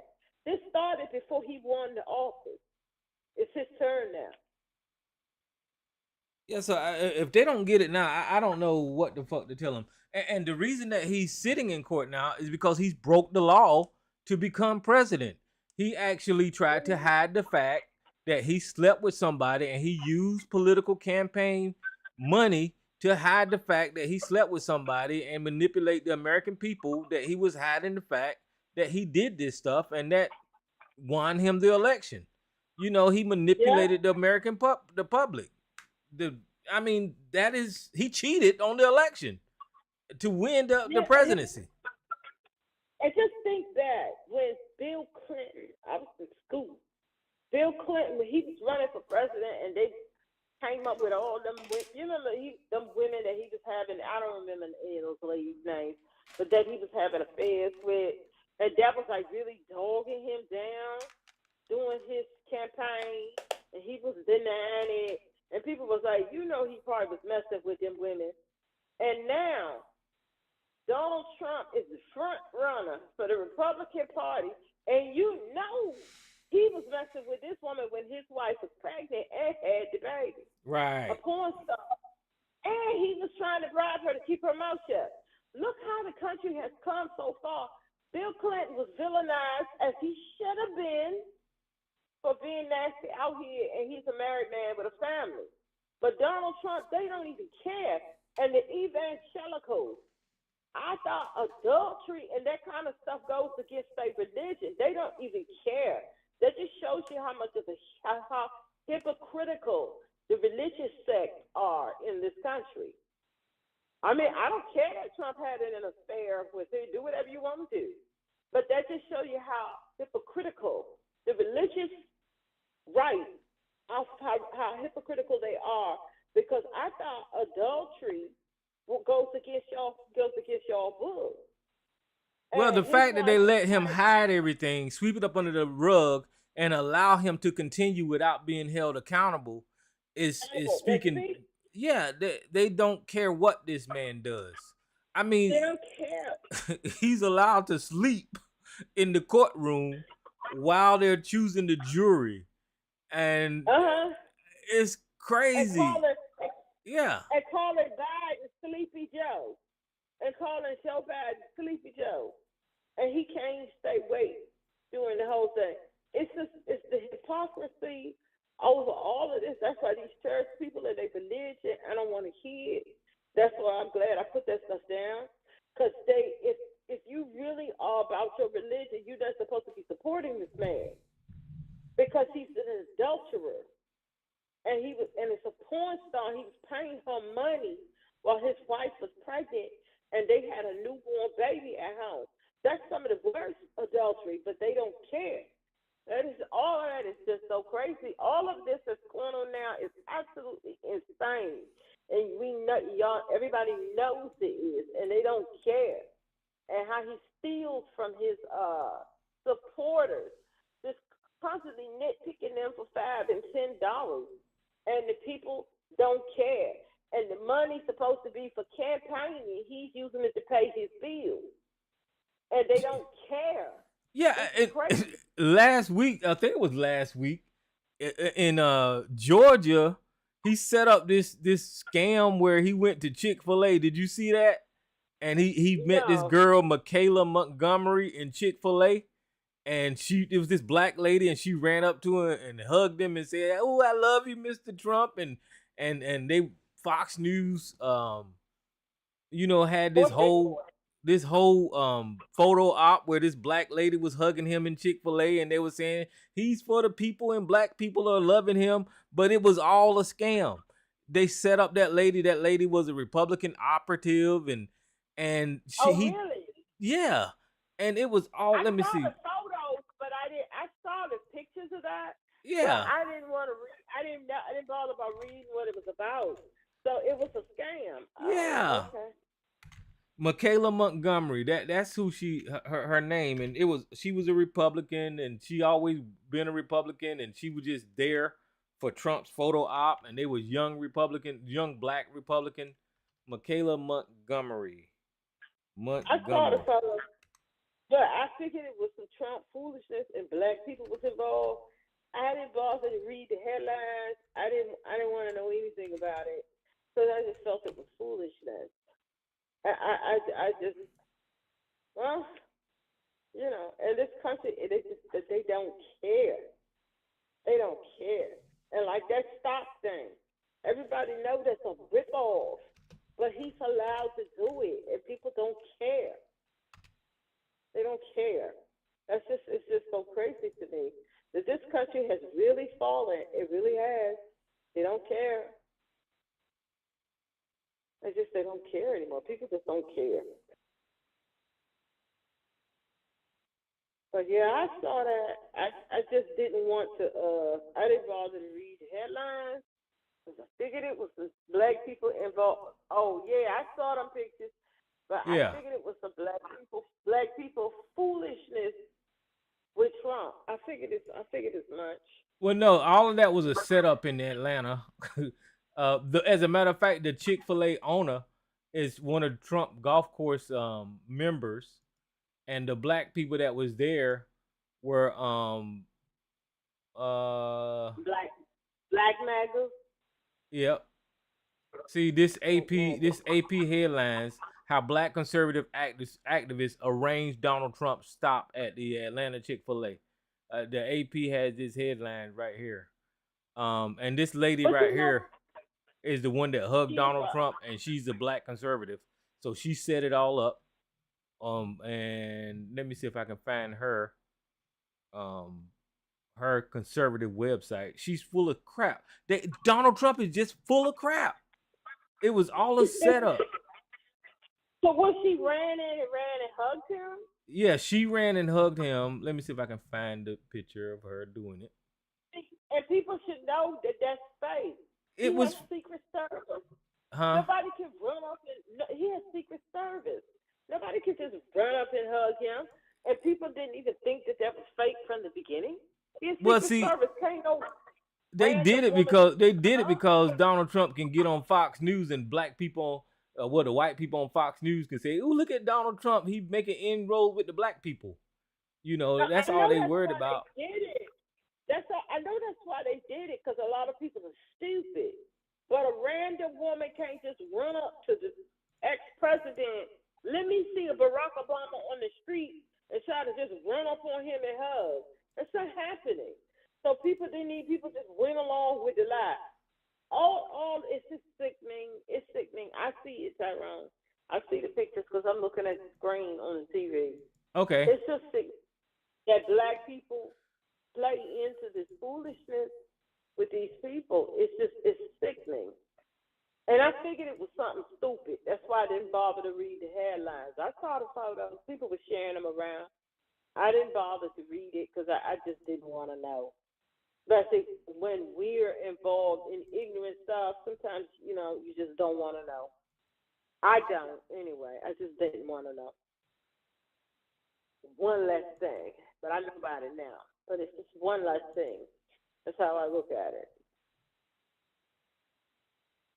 Well, that YouTube channel, the Midas Touch, those guys, they expose all of this stuff.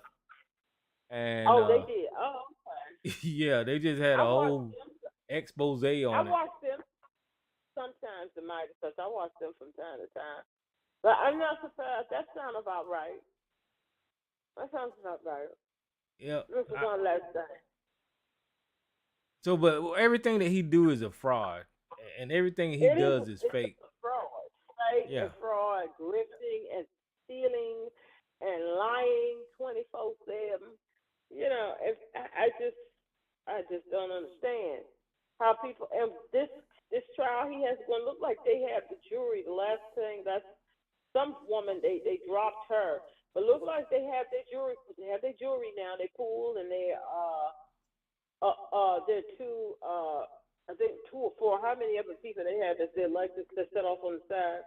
It looks like they have their full, and it looks like they're going to get underway. I have to look to see when they're going to start opening arguments and stuff. But he did that thing. He did it, and MAGA know he did it. He's such a scum, and they don't even care. That is so scummy. To have a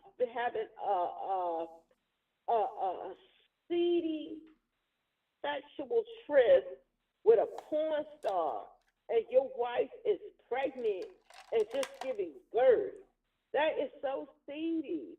I know people do things, you know, and I ain't mad at them for doing that. Well, it's seedy, but the people, they don't even care. I saw some black people saying, I don't care. And take this, Tyrone. This is the latest thing that the young black people who support Trump talking about, I'm voting for Uncle Trump. And Uncle Trump. You know how black people like to call everybody uncle and auntie Yeah. and uncle. And some of them are calling him Uncle Trump. I cringe. Every time I see a young person, and hopefully they're not going to go vote. They probably not even registered to vote. And hopefully they don't. But and that's an awful thing to say, that you don't want people to vote. But when you are out here calling him Uncle Trump, you don't That's need crazy. to vote. I'm sorry, you don't need to vote. You don't have the common sense God gave a roach to go vote. Talking about Uncle Trump. And I've seen quite a few young black people saying that, talking about Uncle Trump. Y'all need to stop. Black people was ignorant back in the day. Calling Bill Clinton the first black president, the first honorary, or whatever that was they was calling him. And you young people, ignorant young people talking about Uncle Trump, y'all just as ignorant as those people back then. It was at the 90s. That's just as ignorant as them. Uncle Trump. Yeah, that just sounds crazy, Uncle Trump. I'm voting for Uncle Trump because he gave us the stimulus check.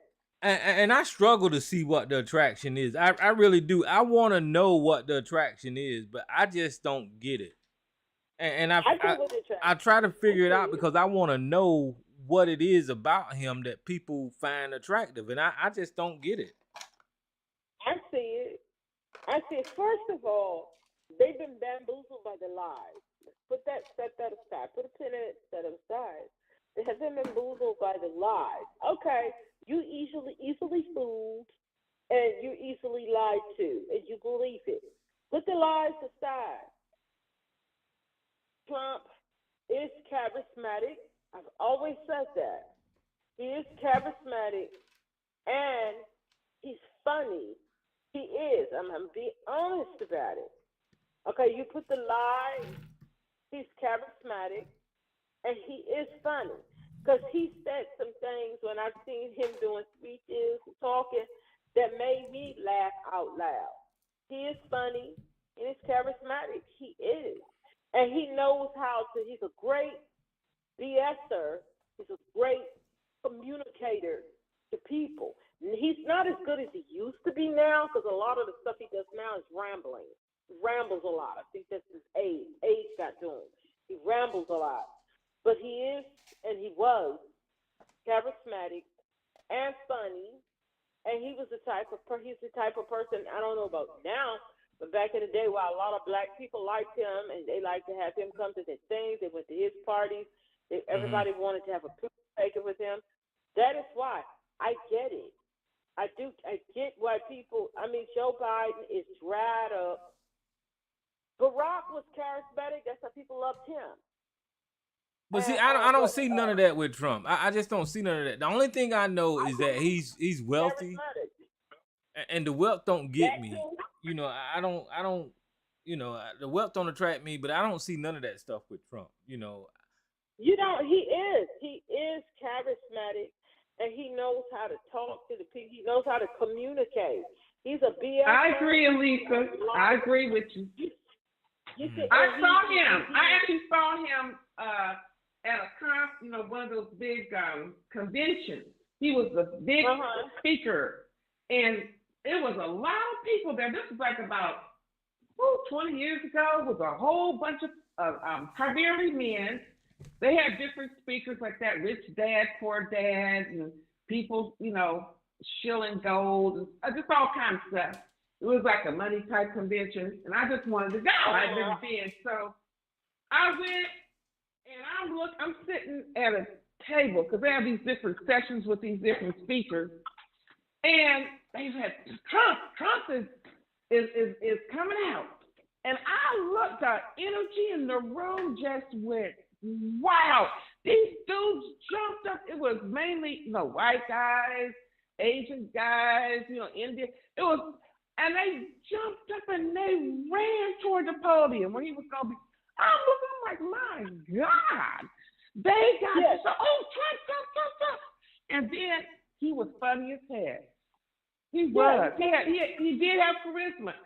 I think he wears lifts in his shoes. And he's over 6 feet with those lifts. And he had his suit on, and he just talks.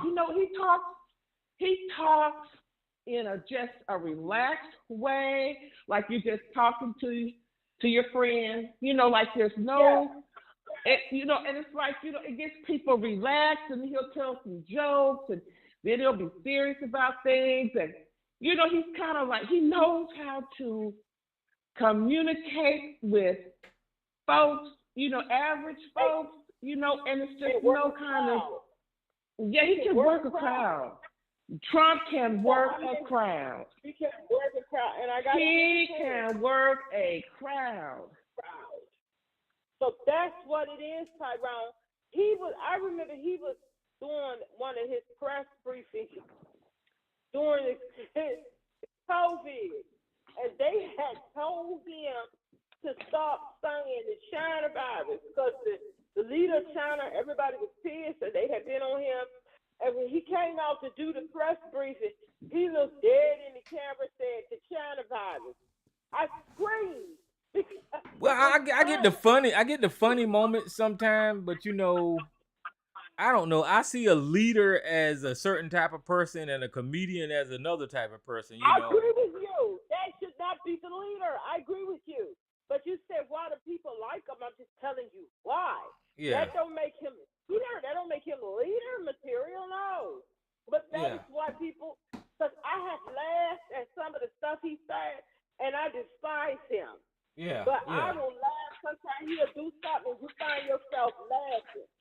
So he talks about that China virus on purpose. He knows. What? Yes. And when he looked at the and he rolled his eyes, he was like, "Yes, the China virus."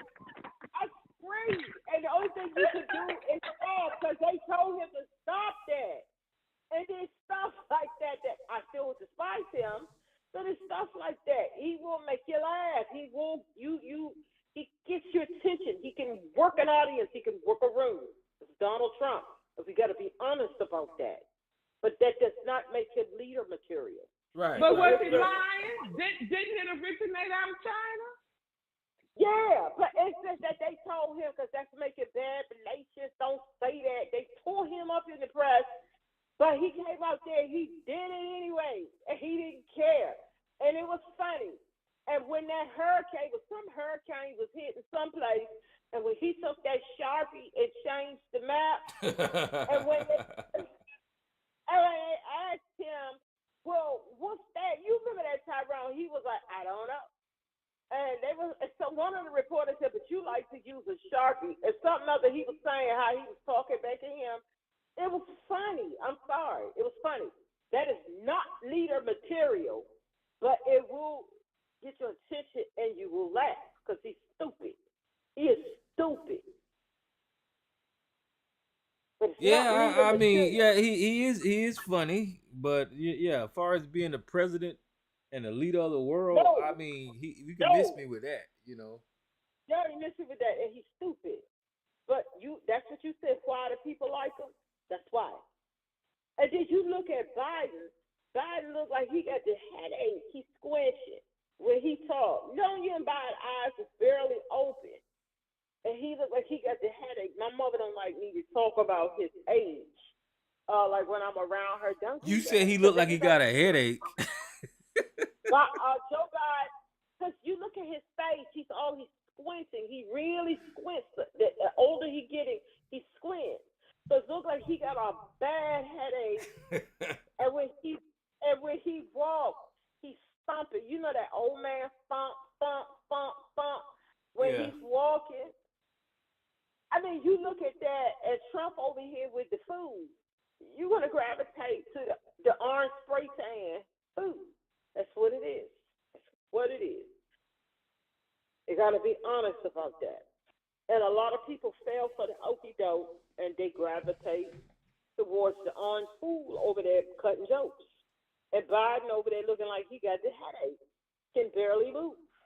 Take some Tylenol over the eyes, dude. But he can't because the presidency, as we have known, except for Trump, all ex-presidents, when they got out of, remember I saw how Barack was still youthful, his body, and especially his hair was extra gray. The average president had over the years, they all aged. Ronald Reagan didn't do too much aging because he kept dyeing his hair. Donald Trump, the presidency didn't age him at all. But Joe Biden looked like he's 10 years old. Wait a minute. Now, hold on. The presidency did age Donald Trump. He just wear orange freaking tan, and he dyes his freaking... But it didn't age him like some of the others because he's too stupid for it. Oh. That's what I'm saying. Them other people, even Bush, they know the gravity of the job and what they're trying to do. Oh, I see what you're saying. I get you. You see what I'm saying? It didn't age Trump much because he's too stupid for it to have aged him like it aged the rest. Barack was still youthful, very fit, but his hair was damn near white when it was over. It ages all of them, except Trump had kind of was the same. Yeah, because Trump ain't really pay attention to the job, to be honest with you. There you go. Yeah. It didn't age him like it did everybody. Joe Biden looked like he could barely go. So, I mean, that job ages you. But Trump ain't look too much different. And it's because he's too stupid for the realization of what he was really doing. That's why it ages. Even Bush, who wasn't the smartest, that thing put something on. Now, that was a funny president to me. I couldn't stand him, but George Bush I cannot stand George Bush, but he was funny as shit to me. Yeah, he was funny. I used to laugh off him, and when you see him now, when he be talking and stuff, you can't help but laugh. But Donald Trump, their presidency didn't age Trump, not like that, not like the rest of them. Let me grab these phone calls. Miss Antoinette, welcome to the show. How you doing? You there? Antoinette. All right, then. hung up. Remember when George Bush dodged that shoe? That was Oh, yeah. funny. I remember.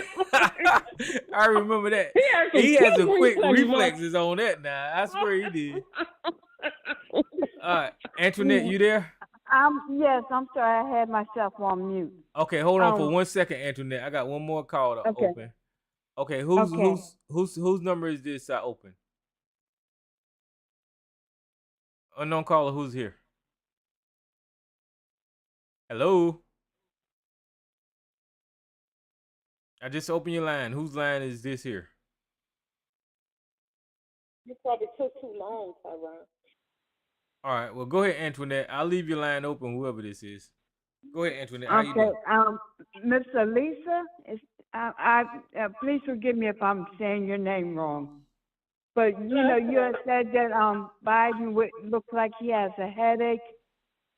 Okay, now for him, that's serious if that's what you're seeing, because Biden had a couple aneurysms, you know, from the 70s and the 80s, and I hope that. Yeah, and I hope that it's not coming back. No, I'm saying I hope that it's not coming back because with aneurysms, it starts out with a bad headache.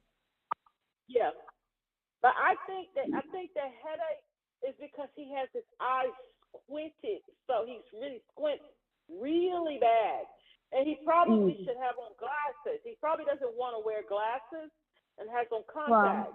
But it's squinting that he does, and that's what he just needs to put some glasses on instead of fooling with the contacts, and that would help that squint. Because I think he doesn't want with the glasses to appear older than what he is. But it's the squinting. And it's like the older he gets, but you are correct. I hope it's not that. But I think it's eyesight. I think his eyesight probably isn't the greatest. And maybe the contacts aren't doing what they need to do. And just put some glasses on. And that probably would get that squint. Yeah, but I'm glad that you picked up on that, because that's when I'm like, oh man, Yeah, you saw that how bad his eyes is barely open now. It's barely open.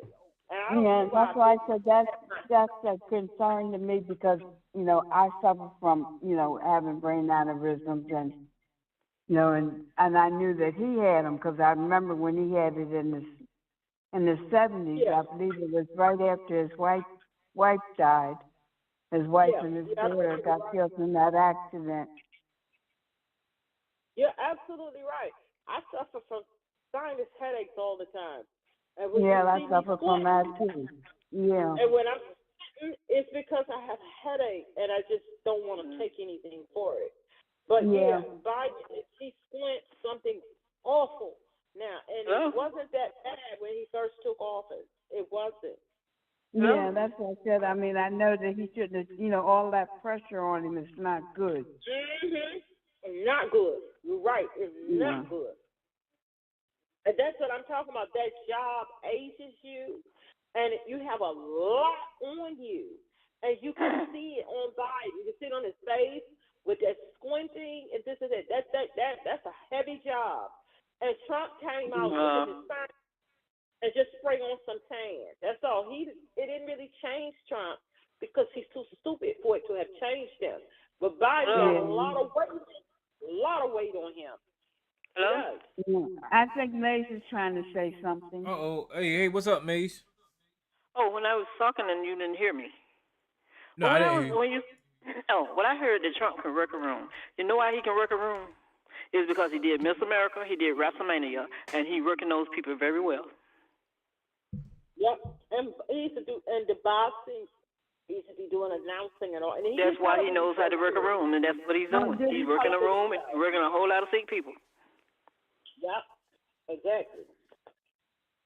I mean, if you can't see it, and if you've been around long enough, because Trump used to be a Democrat, but he switched over to Republican. So maybe he's doing both of them. He's doing the Democrat and Republican, mixing it up together and working it.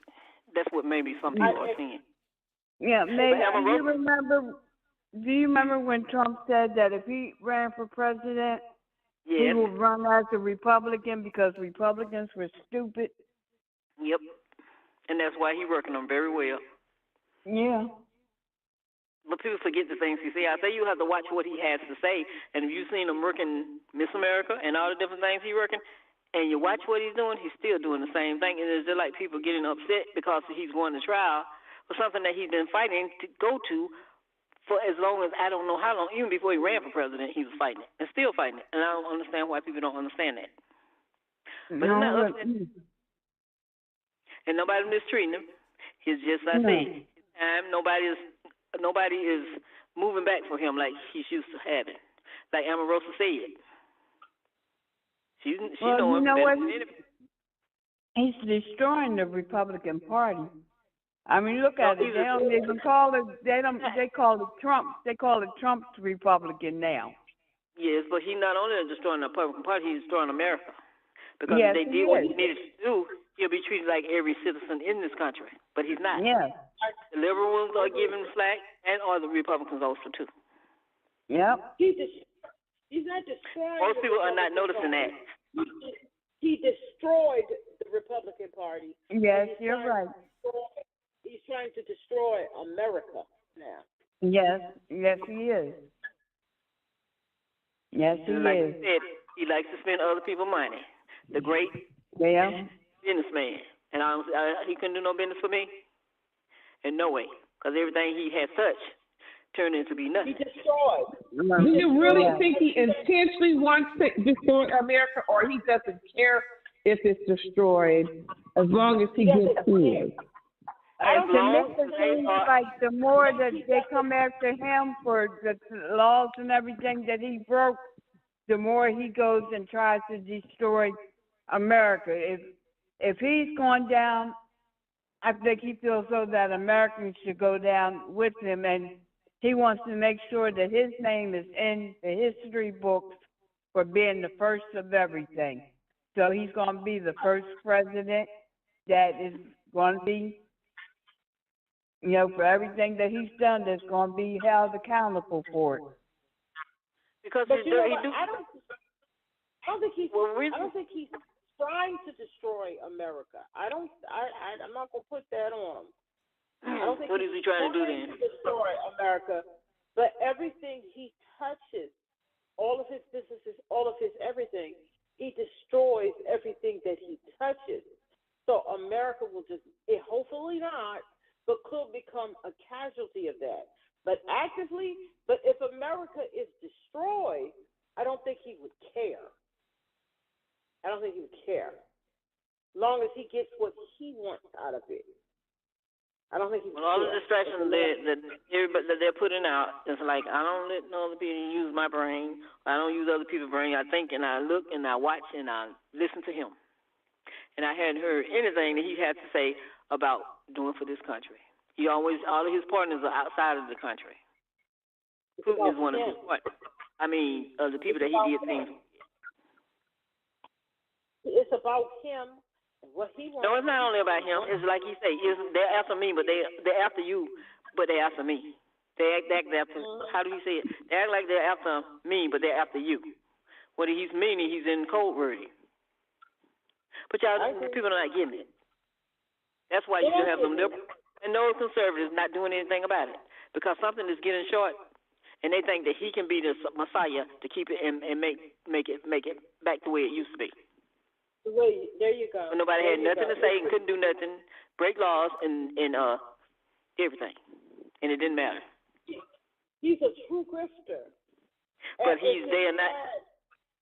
He's their grifter, but it's sad that the rest of the people gonna sit back and let the lights of that fraud try to take the country down with him.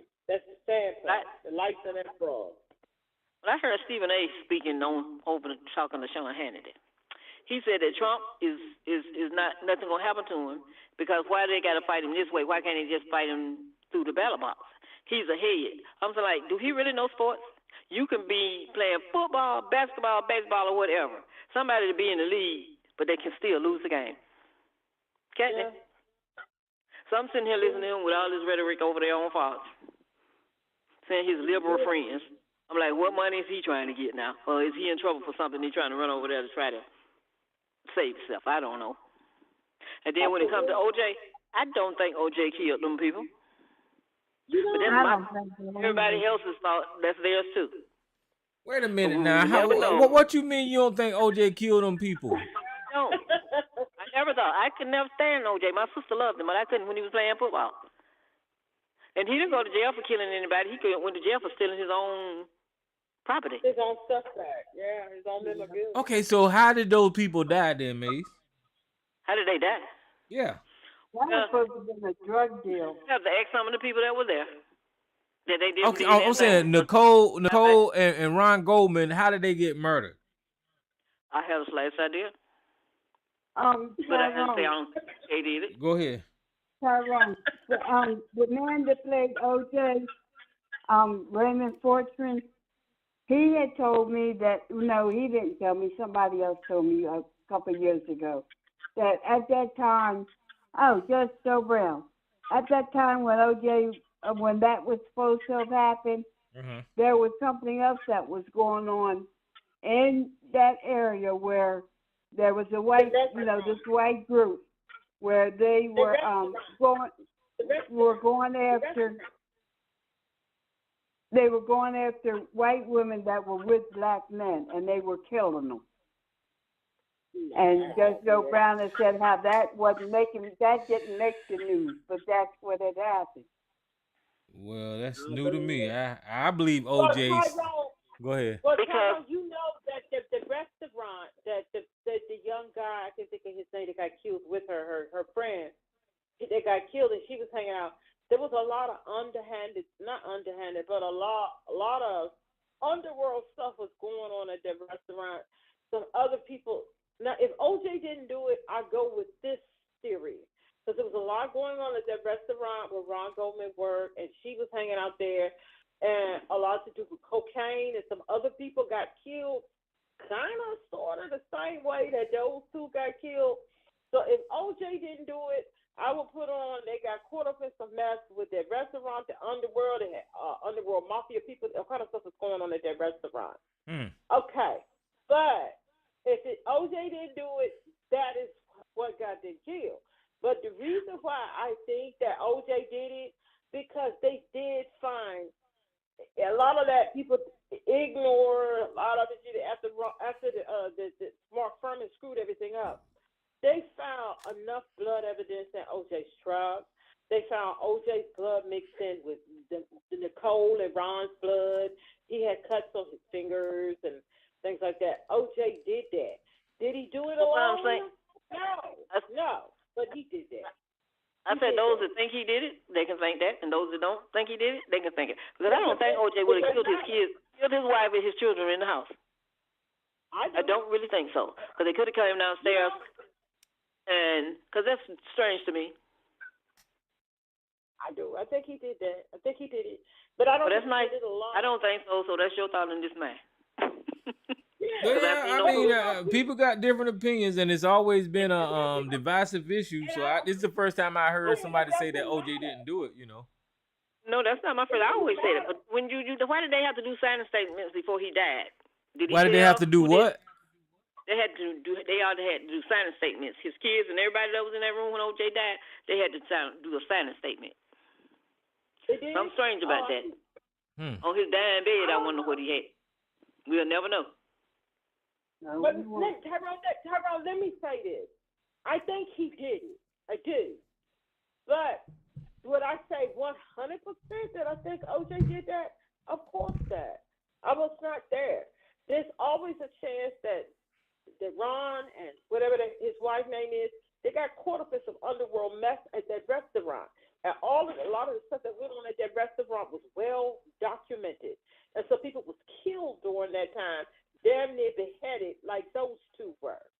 So that's always out there. That when I've watched enough documentaries and things, and that stuff is documented, that what was going on at that restaurant. So that is a possibility. But the reason I think that he did it is, I would say 80%. I think he did. Well, the reason I think he did it was the actions that on that day with the slow Bronco chase and all of that kind of stuff. Yeah, you well, know, remember he wanted to go and see his mother. He yeah, wanted to see his mother first. yeah, all of that. That's the But the reason I think he Bronco, did it. no, Go but ahead. the Bronco chase, no. The police was That after was him. blood. I looked at this, and he was afraid. He wanted to see his mother. He didn't know what to do. And his friend Al Collins was trying to help him because he was talking about killing himself. That's how I take the Bronco. Not that he was trying to escape. He couldn't get anywhere that way. So I never looked at it that. Well, The why reason would you I want to think kill yourself if you innocent? I mean, because the police after you and you know your life is over. And basically the life as he knew it was over. well, But if you the reason innocent, I if you didn't do nothing, why would you want to kill yourself? no, because they That's my after first time you. hearing that one. They after you. But the blood evidence, that is why I believe he did it. Blood evidence. Well, no, I mean, listen, this debate been going on for years, so you got something on one We'll be side going of on it yeah. unless he, And unless it's he probably goes still back. going, and it probably still happen now. You know, it's not going to stop. Nope. It's never going to stop. No. So That'll be it something really that they'll doesn't be matter. trying. They'll be talking about that, and you know, people that are becoming lawyers and things like that. That'll be one of the cases that they'll continue to use. To study, exactly. I agree with you.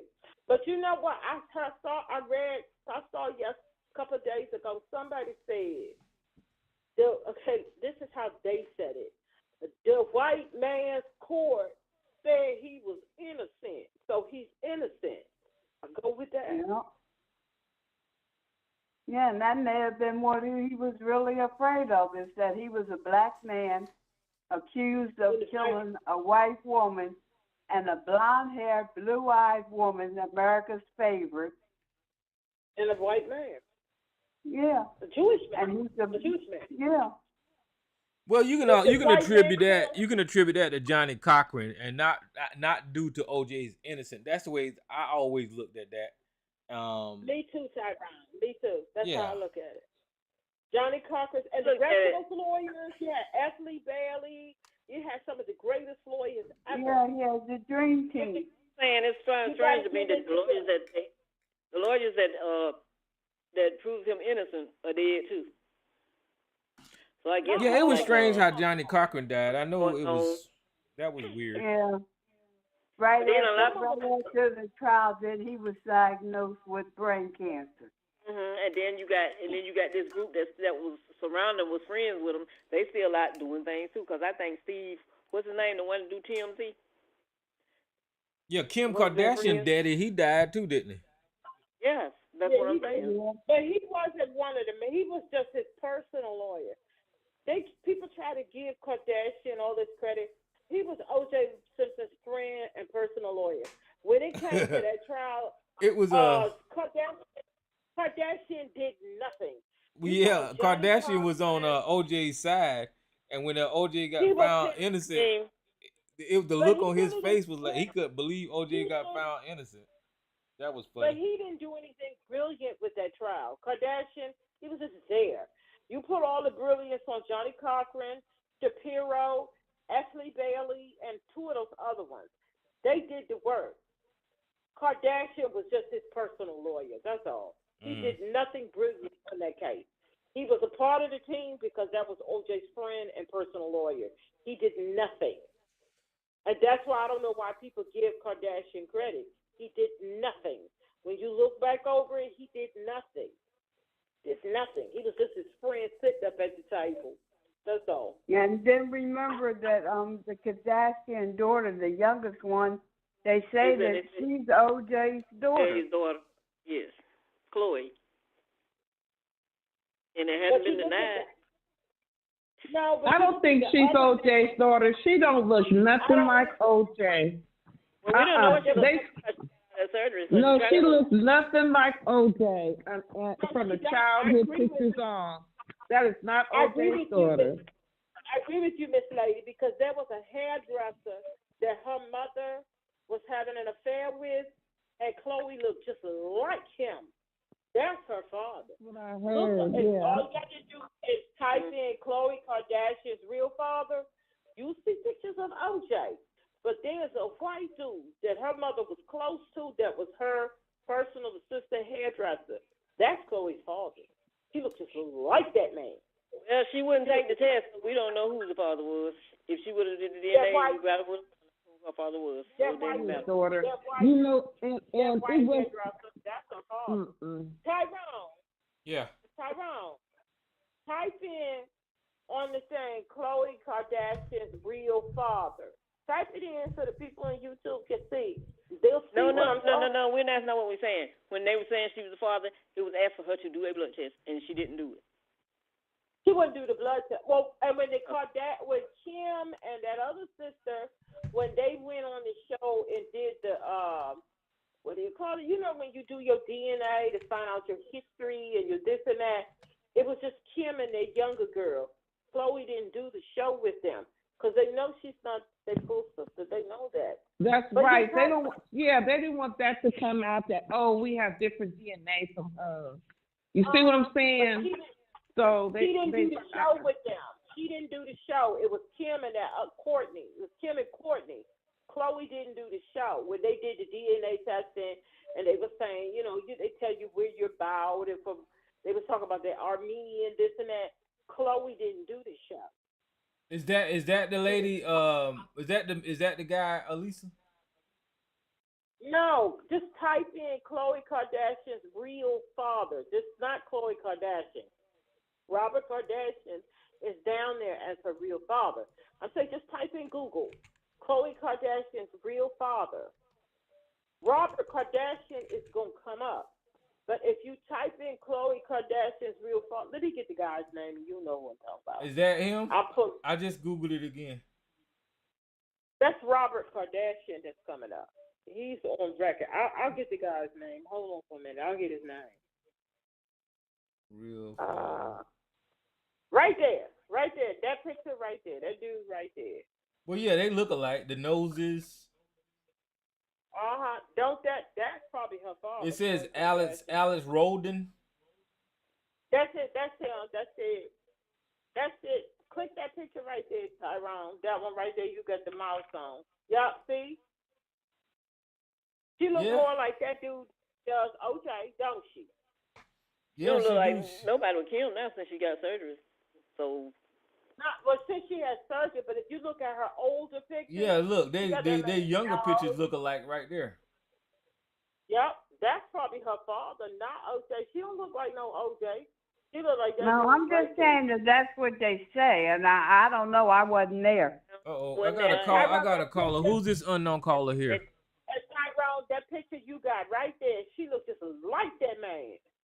Who's this unknown caller? Hello. Hello. Who's the unknown caller? I just opened your line. Who's this? Sorry. I was muted, Tyrone. How you doing? What is up, Joe? How you doing? Yeah. I'd like to change directions for a quick second. Change directions. But we're gonna stay on the topic of lawyers and all that stuff. This is something that I mentioned to Sarge a while back. Cases like OJ and even to an extent these Donald Trump trials are once in a lifetime events because they have the ability to change your life from obscurity to becoming a major player, literally overnight, right? So, I want you to keep this in mind when you start looking at the fact that why can't Trump get anybody worth their salt as a lawyer to represent him? This is a case of a lifetime. You only get one of these in your life, maybe two if you're lucky. But he can't get anybody worth Because his they're salt afraid they're to not going to represent. get paid. First of all. So I mean, they're not going to get paid. But Miss Lady, hold on. Even if they're not going to get paid, if they were to win this case, they will make more money on the back end than they would ever make on the front end. So, but still, nobody's But it's probably stepping up. unlikely that Represent. they're going to win. That's all speculative. They're not about that. That takes a lot of time, energy, and money, and to represent those kind of cases, and nobody's going to take that if they think they're not going to get paid. No. And that's the point. That's the point. Especially And so, if they don't think they're going to yeah. win. They don't think they're going to win. Yeah. That's why. That's the point. So this is, as Sarge and them get on and rant and rave and ABC and all the, the little gaggle peanut gal we get on and rant and rave, keep this in mind. Because, like I said, regardless of what profession you're in, you only basically have a one-time deal, in your career to propel you from being a nobody schlep to being a star. And if you're not ready to step up, to take that challenge, then either you don't feel like you can handle it, or you don't feel like the challenge is worth your time. So as you look at Alina Hava and this parade of subpar lawyers, it's something to keep in the back of your mind. So I'm gonna go on mute because I got noise here. He's absolutely right. And a lot of lawyers, they don't want to even go to trial. Some are afraid to go to trial, so they rather just, have to take pleas and compromise and that kind of thing. So, because it's no joke. When you go on the trial, you're going to war, literally. It's war. Yeah, but they don't think that they can win. And if they don't win, they're not going to get paid. That's first up. And if they were to win, then they could make money, like he said, on the back end. But they know they can't win. That's why they ain't fooling with it. They know they can't win it, and it would be what. And they know what kind of clients they're dealing with. Mm-hmm. They tell them not to say anything. The judge tell them not. He gonna do what he want to do. You can't do that and think you're gonna win anything. Tyrone, I'm looking at this picture, and that don't even look like Chloe on the picture with that man. That's when she had a little bit. That's when she had a little bit of weight on her. I want to see a picture of OJ daughter and her. But that was before Chloe had a lot of work done. Yeah, she had a little bit of weight on her. And they show her and OJ when OJ was look like he just got out of prison. Yeah, but the picture that Tyrone got up. And that man that's the one that he typed in, they don't look alike. This is where she done got her nose done. That don't even look like Chloe. So we got to go way back. The guy with the dark hair? No, he does look like Chloe. He looks like Chloe before she had all that work done. Look like Chloe. OJ's youngest daughter, maybe, but that oldest girl of OJ's and Khloe Kardashian, oh no, that's his oldest. OJ daughter don't look like Chloe at all. No. We get daughter and put her and Chloe's picture together, and we'll see what the resemblance. But that man that's with her, no, they don't look alike. They don't even look like Chloe. Tyrell, pull up the youngest daughter. Pull up the youngest daughter, though. What's the youngest daughter? The youngest daughter is OJ's daughter? No, he has two daughters. Pull up OJ. That Arnell, the girl right there, that's his oldest daughter. She's a pretty woman. Pull up OJ's youngest daughter. By his black wife? Yeah, by his white wife. That's the youngest. Pull up OJ's youngest daughter. That oldest girl of his is gorgeous. Pull up his youngest daughter. Arnell, Arnell is the oldest. She's a gorgeous woman. Pull up that youngest girl. What she look like now? Not now, when she was younger. Well, you know what? She's been through a lot. Daughter? I feel bad for his kids. Yeah, but she grown. Yeah, that's her. I think that's her. Yeah, that's that. That's that youngest girl right there. Because they've had to deal with all that. It's just that they were young. Yeah, but I'm saying she will favor Khloe Kardashian more so than that oldest girl. Am I right or wrong, Tyrone? Well, yeah, she don't even look like Khloe Kardashian. So Khloe she got a look all her own, doesn't she? Yeah. She doesn't look like any of them. No, but that oldest girl, that's her too. But no, yeah, that Khloe Kardashian is not OJ's daughter. That is not OJ's daughter. No. And then people were trying to say that Lionel Richie was her father. That ain't true. No. This Khloe Kardashian belonged to this lowbrow man right here, Alex Rodney. You call him lowbrow? Yeah, look at them eyebrows. Lowbrow? Yeah, The those little eyebrows. Chloe in her blonde hair before she got her face all messed up and changed her But nose. Chloe's pictures when she was a young girl, she was fat and bad. The young girl picture. When she was fat and out of shape. That dude right there. If Donald Trump called her I ain't gonna repeat it because he's not nice. But yeah, Chloe talked about women stuff because he got Amarosa a dog. OJ is not her father. That is No, not O.J. her Simpson. father. This is not O.J. Simpson, child. No. If I had to bet money, that dude right there is. And the mama Kardashian is just as big as hoe as her daughter. Seemed like. Oh Lord! And see, and know what's interesting? They said her so-called boyfriend, which I don't think is a real boyfriend, the black dude that carries her bags and runs and walks behind her and with her. What's his name? You know, they say he's affiliated with Diddy and I think Justin Bieber. It's amazing. The world is so small. Their world is small. Celebrities, their world is small. Yeah, well, the world is small, just not for them. It's amazing. Their world is small. That's why they all hook into the same people over here. And that's why, well, let me be quiet.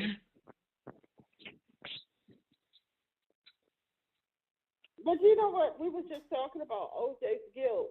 That is just, I just think that's very questioning. That some people feel one way, some people feel another way, and a lot of people just don't care.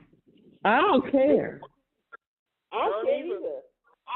I think he did it, but I don't care. That was so. I'm not sure if he did or if he didn't. To be honest, I don't really know. Oh, then we got another. I'm kind of thinking that he may not have. He did it. I think he did it. I don't know. Now, Miss Lady, why are you saying you don't know?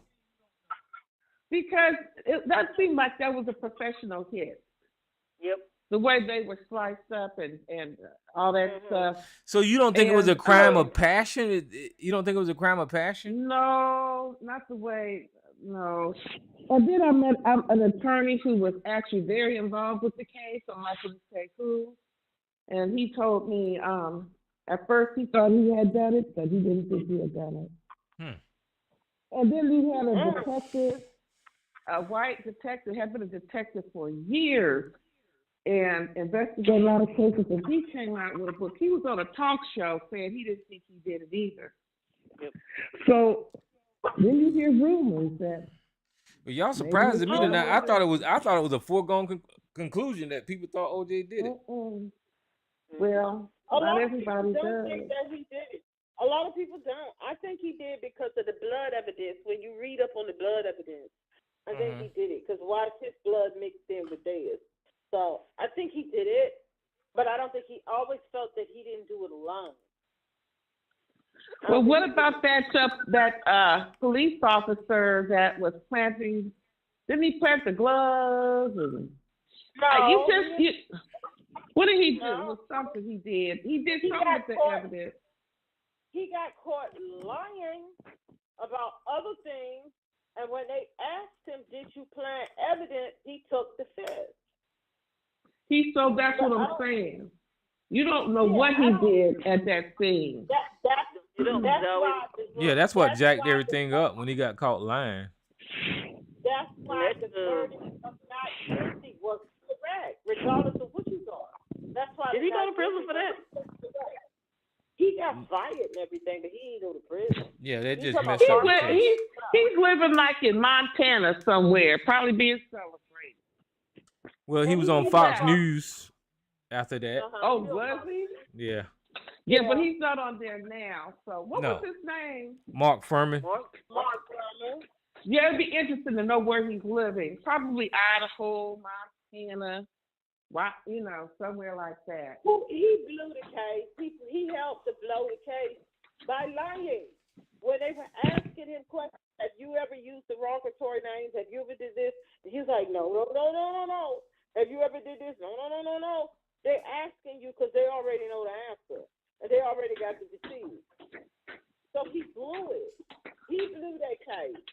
And then the prosecution, they were out lawyered. It really was that simple. But I think, OJ, I honestly think he did that. I think he did it. I do. Because when people who have gone back and did documentaries and things about OJ and his past and who he was not a good guy. Well, No. Not only that, OJ actually did an interview with one lady on Dateline where he was pretty much confessing. I don't know if y'all seen that or not, but it was the weirdest thing. It was the weirdest thing where he sit up there and did that interview where he actually walked through the crime, walked through stabbing the persons, and then he was confessing. And I was like, what the fuck is? I was like, what the hell is wrong with OJ? He just might have wanted to get to be back in the public eye because he craves attention. Did y'all see that? Did y'all see that interview? Yeah, I saw it, but and it was creepy as shit. If I did it, he wrote a book called "If I Did It" or something. Did it? That's what he did. I did. He did it. Because I don't. Let's OJ went to slicing school to learn how to cut up like they said on people cut up. I don't think so. He was good at cutting up people like that. Y'all need to go watch that Dateline interview because that was some creepy shit. Yeah, I saw it, Tyrone, but the thing is, you cannot dismiss. Before OJ went to play football, OJ was not a good person. OJ was a thug. He was a pure thug. Before he got caught up into football, he was a thug. Had he never gone to play football and changed his life around, he would have been one of those in prison. He was not a good guy. He was not a good guy. He just was a good guy. He was a bad guy that got into football, got some mentoring, and then he turned his life around. But he was still that same person. So he had it in him to do that. I think there was drug dealing and drug use among allegedly his ex-wife and the folks she partied with and other people. And I just think it might have been something else behind that. Yes. Because he did that. He did that thing. OJ was not a good guy.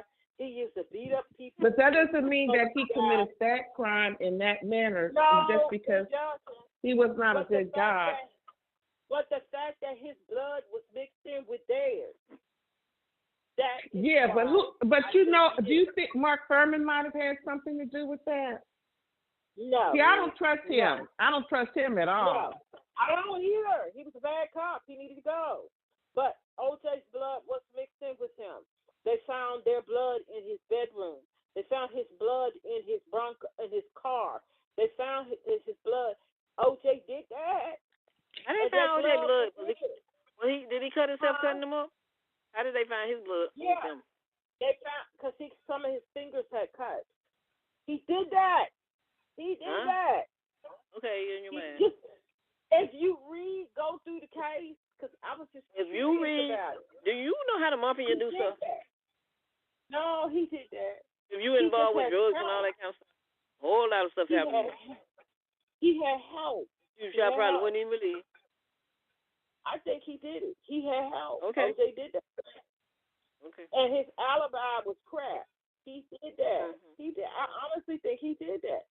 Do I think 100%? No. Because that restaurant was shady that she was hanging out with, that Ron Goldman worked at. And there was a lot of cocaine that's going on. And she was a cokehead. She was a cokehead, too. So, yeah. But there is reasonable doubt. That's why the verdict was so strange to me. All these people that was involved and got run. I mean, what's the one that his driver or whoever he was? He got famous, and Kadesh's mom got famous, and everybody around him got famous, and he was the only one. But with people who has really broke down the case, even though the verdict was correct. Well, he's He's gone now, so nothing nobody can do about it. He's gone now, so it really don't matter. And well, maybe to some, to their family it does. But I think he did that. And I think he had it in him when people go over and talk about his past when he was a young man. So it's not like he was just this, he was a great guy. He was he was not great. He was just, OJ had Most that. people don't even know he played football. They weren't around at that time. They didn't know OJ played football. And he was hurt, or rent a car, and all those people don't know that. Some of them know. And making movies. And they know about it. OJ. He was a handsome man. But he also did that first wife of his wrong, too. Well, she was standing with him if he did. She might would have, but he did her wrong. He did that did first her wrong. wife and the kids and stuff wrong. She was with him. Run around with white women and run around with Nicole. And Nicole was calling his wife when he was still with her, cussing her out, saying all kind of things to her on the phone. And I think he bought her a condo and an expensive car. So that's why I said I really don't care. You understand? I really don't care. That's where I'm at with it. And like they had a baby girl who died that drowned in the pool. And from what the people were saying, I mean, you read up with the things that his wife had said, she was under so much stress dealing with OJ, Nicole, bitch ass calling, they're wearing her, and this was a mess. And they had the toddler baby was left out. You know, she just wasn't, and the baby drowned in the pool.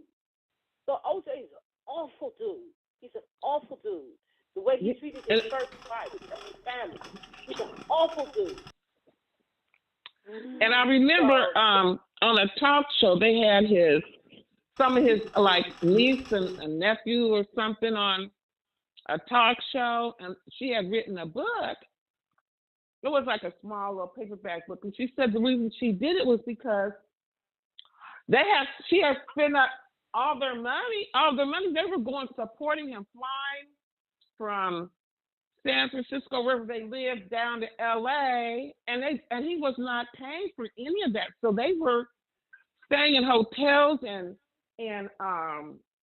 paying for plane tickets. And she said, "I'm gonna be honest, I need the money."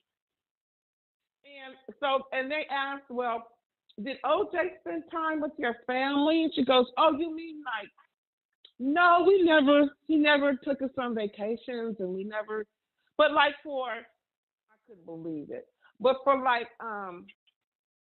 Thanksgiving or Christmas, we call each other up. Oh, have you gotten your turkey yet from your ham?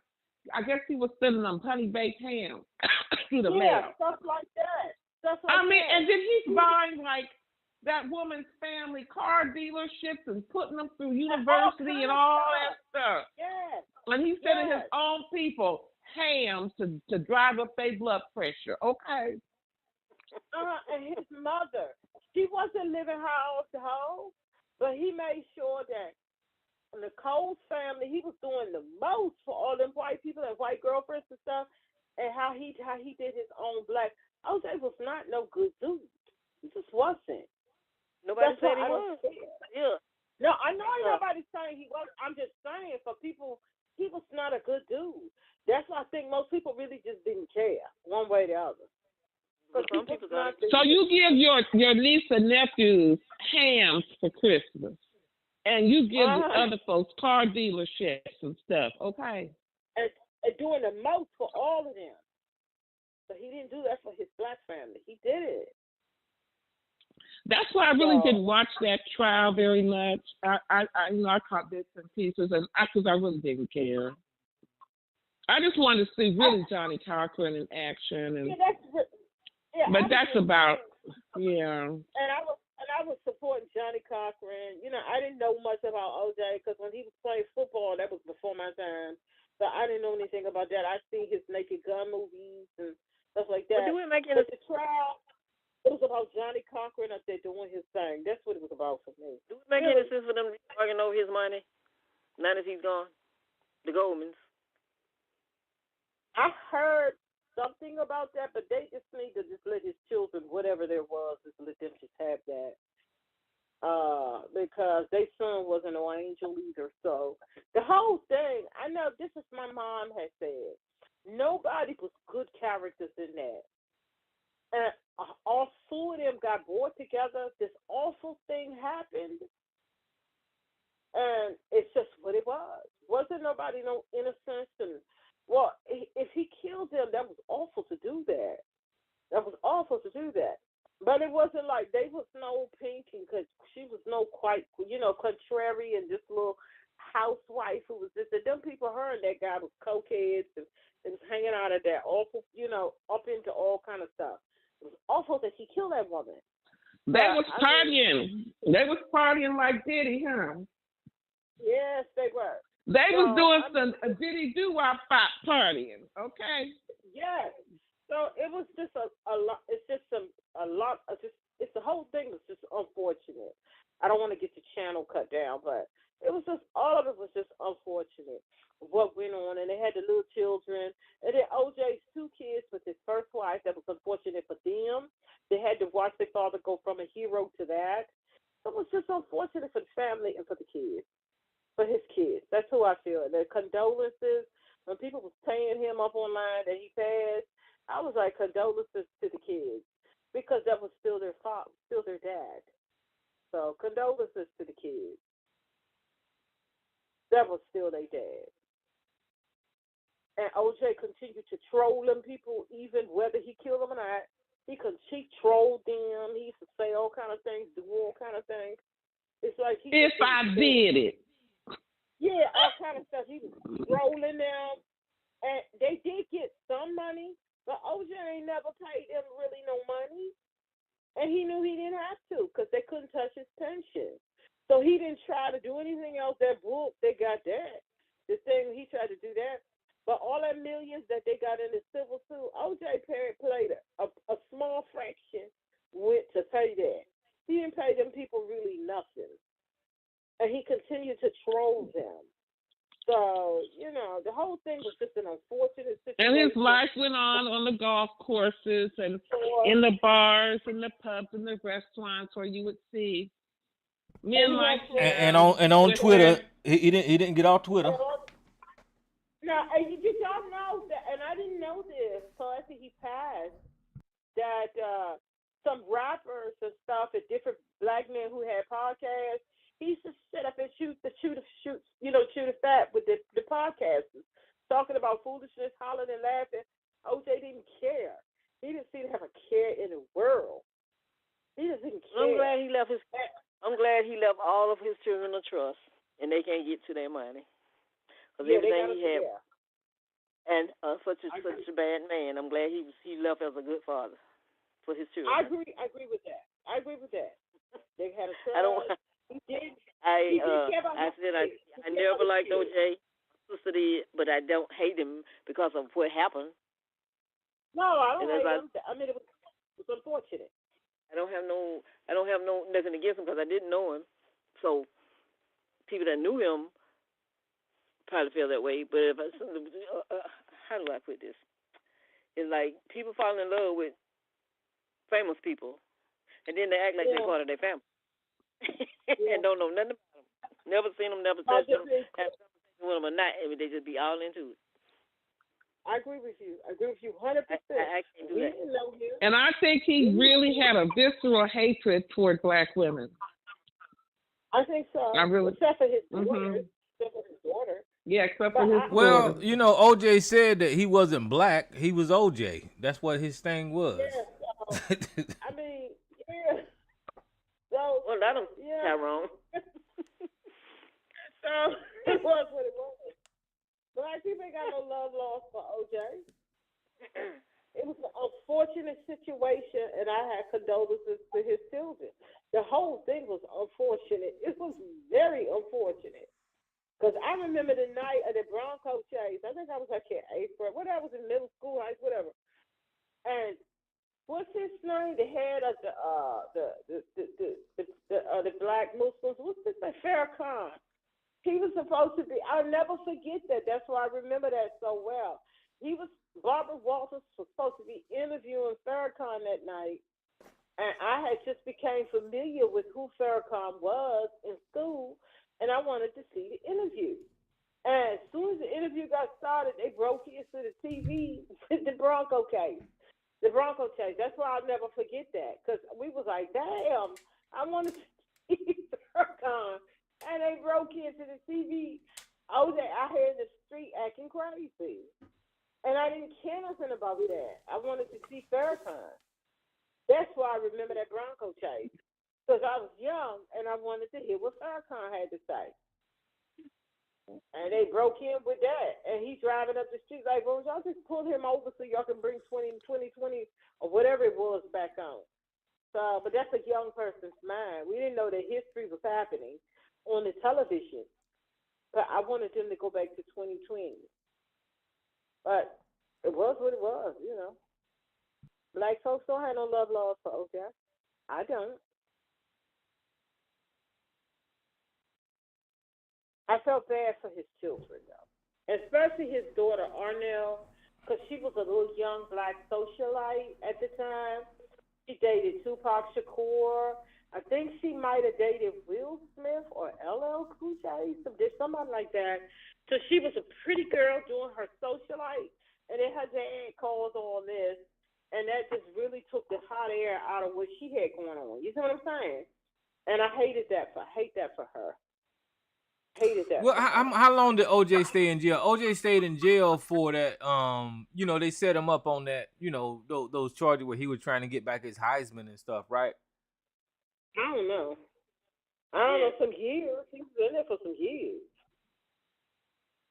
That's what he went to jail for, property, and they set him up with that too.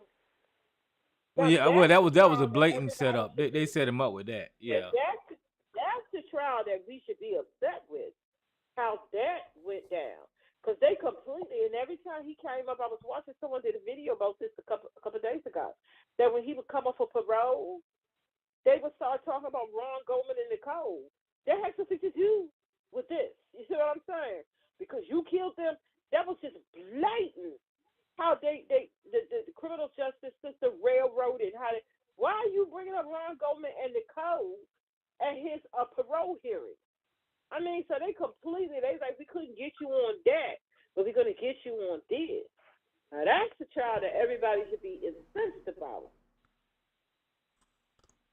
But when he went to jail for that, black folks didn't have no love lost for OJ. I'm not incensed about it. Oh, well. Yeah, I wasn't incensed about it. That was wrong how they did him, but I wasn't incensed about it because black folks didn't have no love lost for OJ. Because right after he got off from that Nicole stuff, Nicole Brown and then when he got off from that, he was trolling them people. And he went right back to running with white women and golf carting and doing his thing. Yeah, he did. He got straight on social media in a bar with some white women. I'm OJ. He being OJ. And so they got him. And black folks were like, well, you should have kept a low profile. You know, I mean, really, that is basically how most black folks thought about it. You should have kept a low profile. Because he was out doing the most. Yeah, he got right on social media in a bar with white women as soon as he got out. Up in the bar, running with white women out on the golf course, laughing, and I'm just there and trolling the Browns and whatever them other Goldman stamps. He didn't keep a low profile. And they said, we gonna get him. And they got him.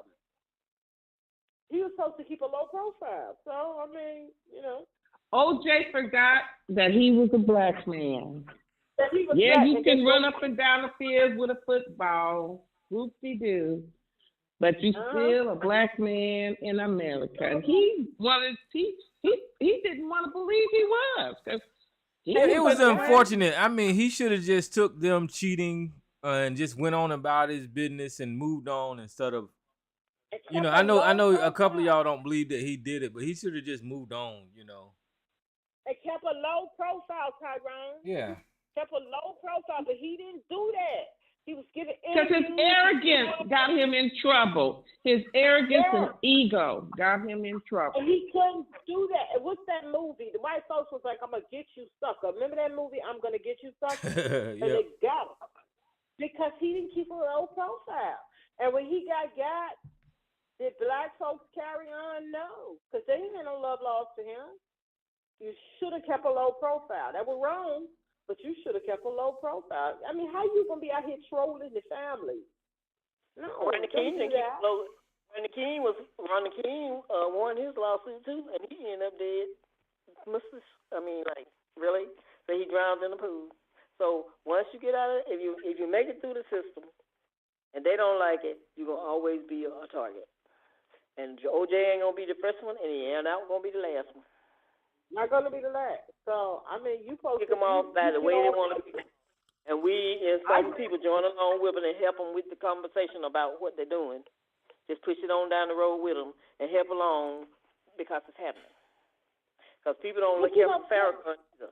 A lot of people don't care for him. No, they don't. He has a afraid to around him. So you should wonder why all of these people he got can't talk to him, can't communicate with him, or nothing. If you do, you just like you redlined. But plenty of people have done awful things, but they go someplace and you keep a low profile. Now you know who we haven't heard from in a while. George Zimmerman was around here keeping a high profile, but at some point he started to keep a low profile because that wasn't going to last for him long either. Out here taunting and going to gun shows and speaking and doing all of that. They made him a hero, and the other one that shot people too. Well, they made him a hero. There's one person I can think of that know how to shut up, and that was that Casey Anthony girl. She knew how to shut the hell up after she murdered her damn infant baby. Y'all remember that Casey Anthony? Allegedly. Well, she killed her child. She went someplace Allegedly, she killed her baby. She shut her mouth. She went to place and shut her mouth. And she you keep a low profile. That's what OJ should have did. George Zimmerman learned after that white dude was trying to shoot him. He learned and he decided to keep a low profile. And you know who else? You ain't keeping a low profile. Oh, I didn't know white guy tried to shoot Zimmerman. When did that happen? And I didn't know about that. It wasn't too long. That white girlfriend had tried to shoot him. But he got a low profile when Trump left office. Then he chilled out. That's what happened. But they gave him a rifle and they gave him all this stuff and making him the big hero. But see, he decided that I might need to take a lower profile here, go someplace to sit down, because he kept having things kept happening. And when he had that mess with that white dude in the car and that white dude was shooting at him, y'all don't remember that? Yeah, I remember. It was like, okay, it's time for a low profile here, because somebody gonna kill you, and it might not be black folks. It could be anybody. So it's just that case. Yeah, and Kyle Rittenhouse is about to learn too, because people starting to get in his ass. He want to get out there in public. Yeah, he about to learn too. You better go some places and low profile it, stay up out of people's face, and hope people move on to the next thing. See, OJ couldn't do that. And he couldn't do that. He couldn't bring himself to do that. And so, that's what I would do if some bad stuff went down. Even if I was in the right, I'm going to go someplace to get a low profile. And hopefully people forget about me and change my name. That's what I'm going to do. So.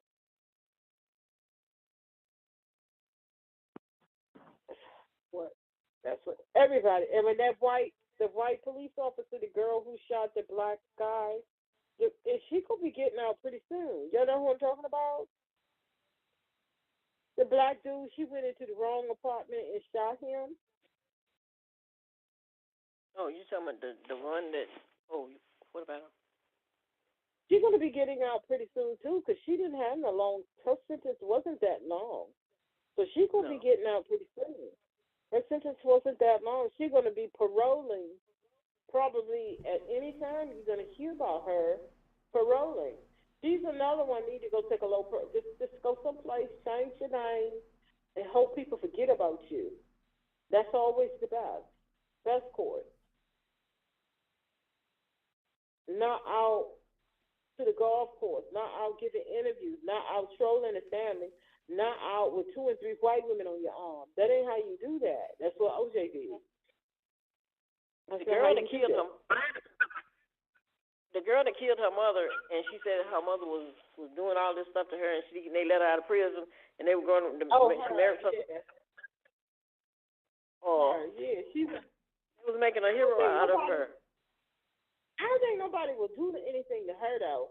But still, when you have, she got tragedy and just negativity all around her because of what happened. Sometimes you draw negative people towards you. So she's another one need to go sit down somewhere too. What happened to the lady that killed the lady that was messing with her children, and she killed her next door neighbor? What happened to that lady that killed the black lady? What did they do to her? Did she ever have a trial? What black lady? I don't. Which one? What happened with the kids were playing in the yard, and she shot. And the mother went to the door to ask her about why was she messing with her kids, and she shot. I haven't heard. She in jail, ain't she? Yeah, they had her locked up. I don't know if she's out on, but she's going to trial. I haven't heard. I guess when the trial get ready to get started, we'll hear. Yeah, that's straight up murder there. Yeah, so she's going to trial over that. Yeah, you can't just shoot somebody through the door now. That is just wrong. Just like this old white man should be locked the fuck up. He shouldn't be out on no bond. Just like the little boy that was lost and went to the wrong house and he got shot by one too. Oh, that dude child, his trial will be coming up too. So his trial will be coming up if it hasn't already started. Yeah, it'd be so many of these, so you can't follow them all. You know, it's just so many of these. People go like, oh yeah, I forgot all about that. Oh yeah, I forgot. Yeah, I forgot about when the little smart high school band student went to the wrong door.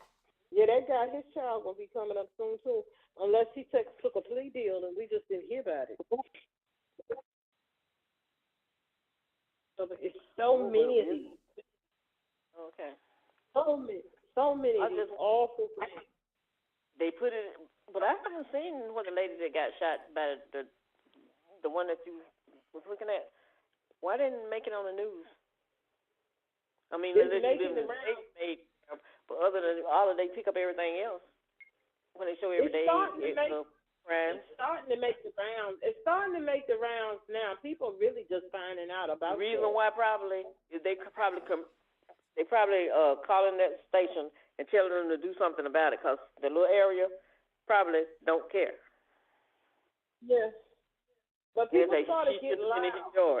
They made up something. They wasn't going to do anything about that. They wasn't going to do anything about that. They weren't going to do anything about that, but the people got loud, so they ain't had no choice. It's a shame when people have to get loud when you have doing stuff like that, and then you got to get loud because you got to get loud about it. Don't knock on my door. You got to get loud about it, and that's the only reason they arrested that man and charged him, because people were getting loud about it, and they just couldn't. So same with Ahmaud Arbery. People continued to be loud about it, and they didn't have a choice. They had no choice. I guess this is Tyrone. It is America. Tyrone. Yeah. Yeah, I'm going to go because it's past 12 o'clock. This was fun. Some of them cases that was brought up, I'm going to look some of them up and see what's going on with some of them. And next week, maybe I can do some follow-ups on some of those. Because some of them I forgot all about. I'm going to be honest, I forgot all about them cases. But I'm going to do some follow-ups on some of them and see where we are.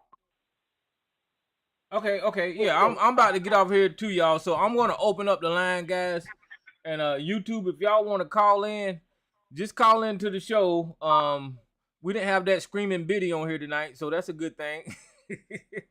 So I'm just going to open up the lines, and y'all can call into the line, YouTube. And y'all can go ahead and continue to talk. Q&A session is over. All participants are unmuted. And then, yeah, I'm going to end YouTube, so y'all can call in. I appreciate the conversation tonight, guys, and I'll talk to y'all next week.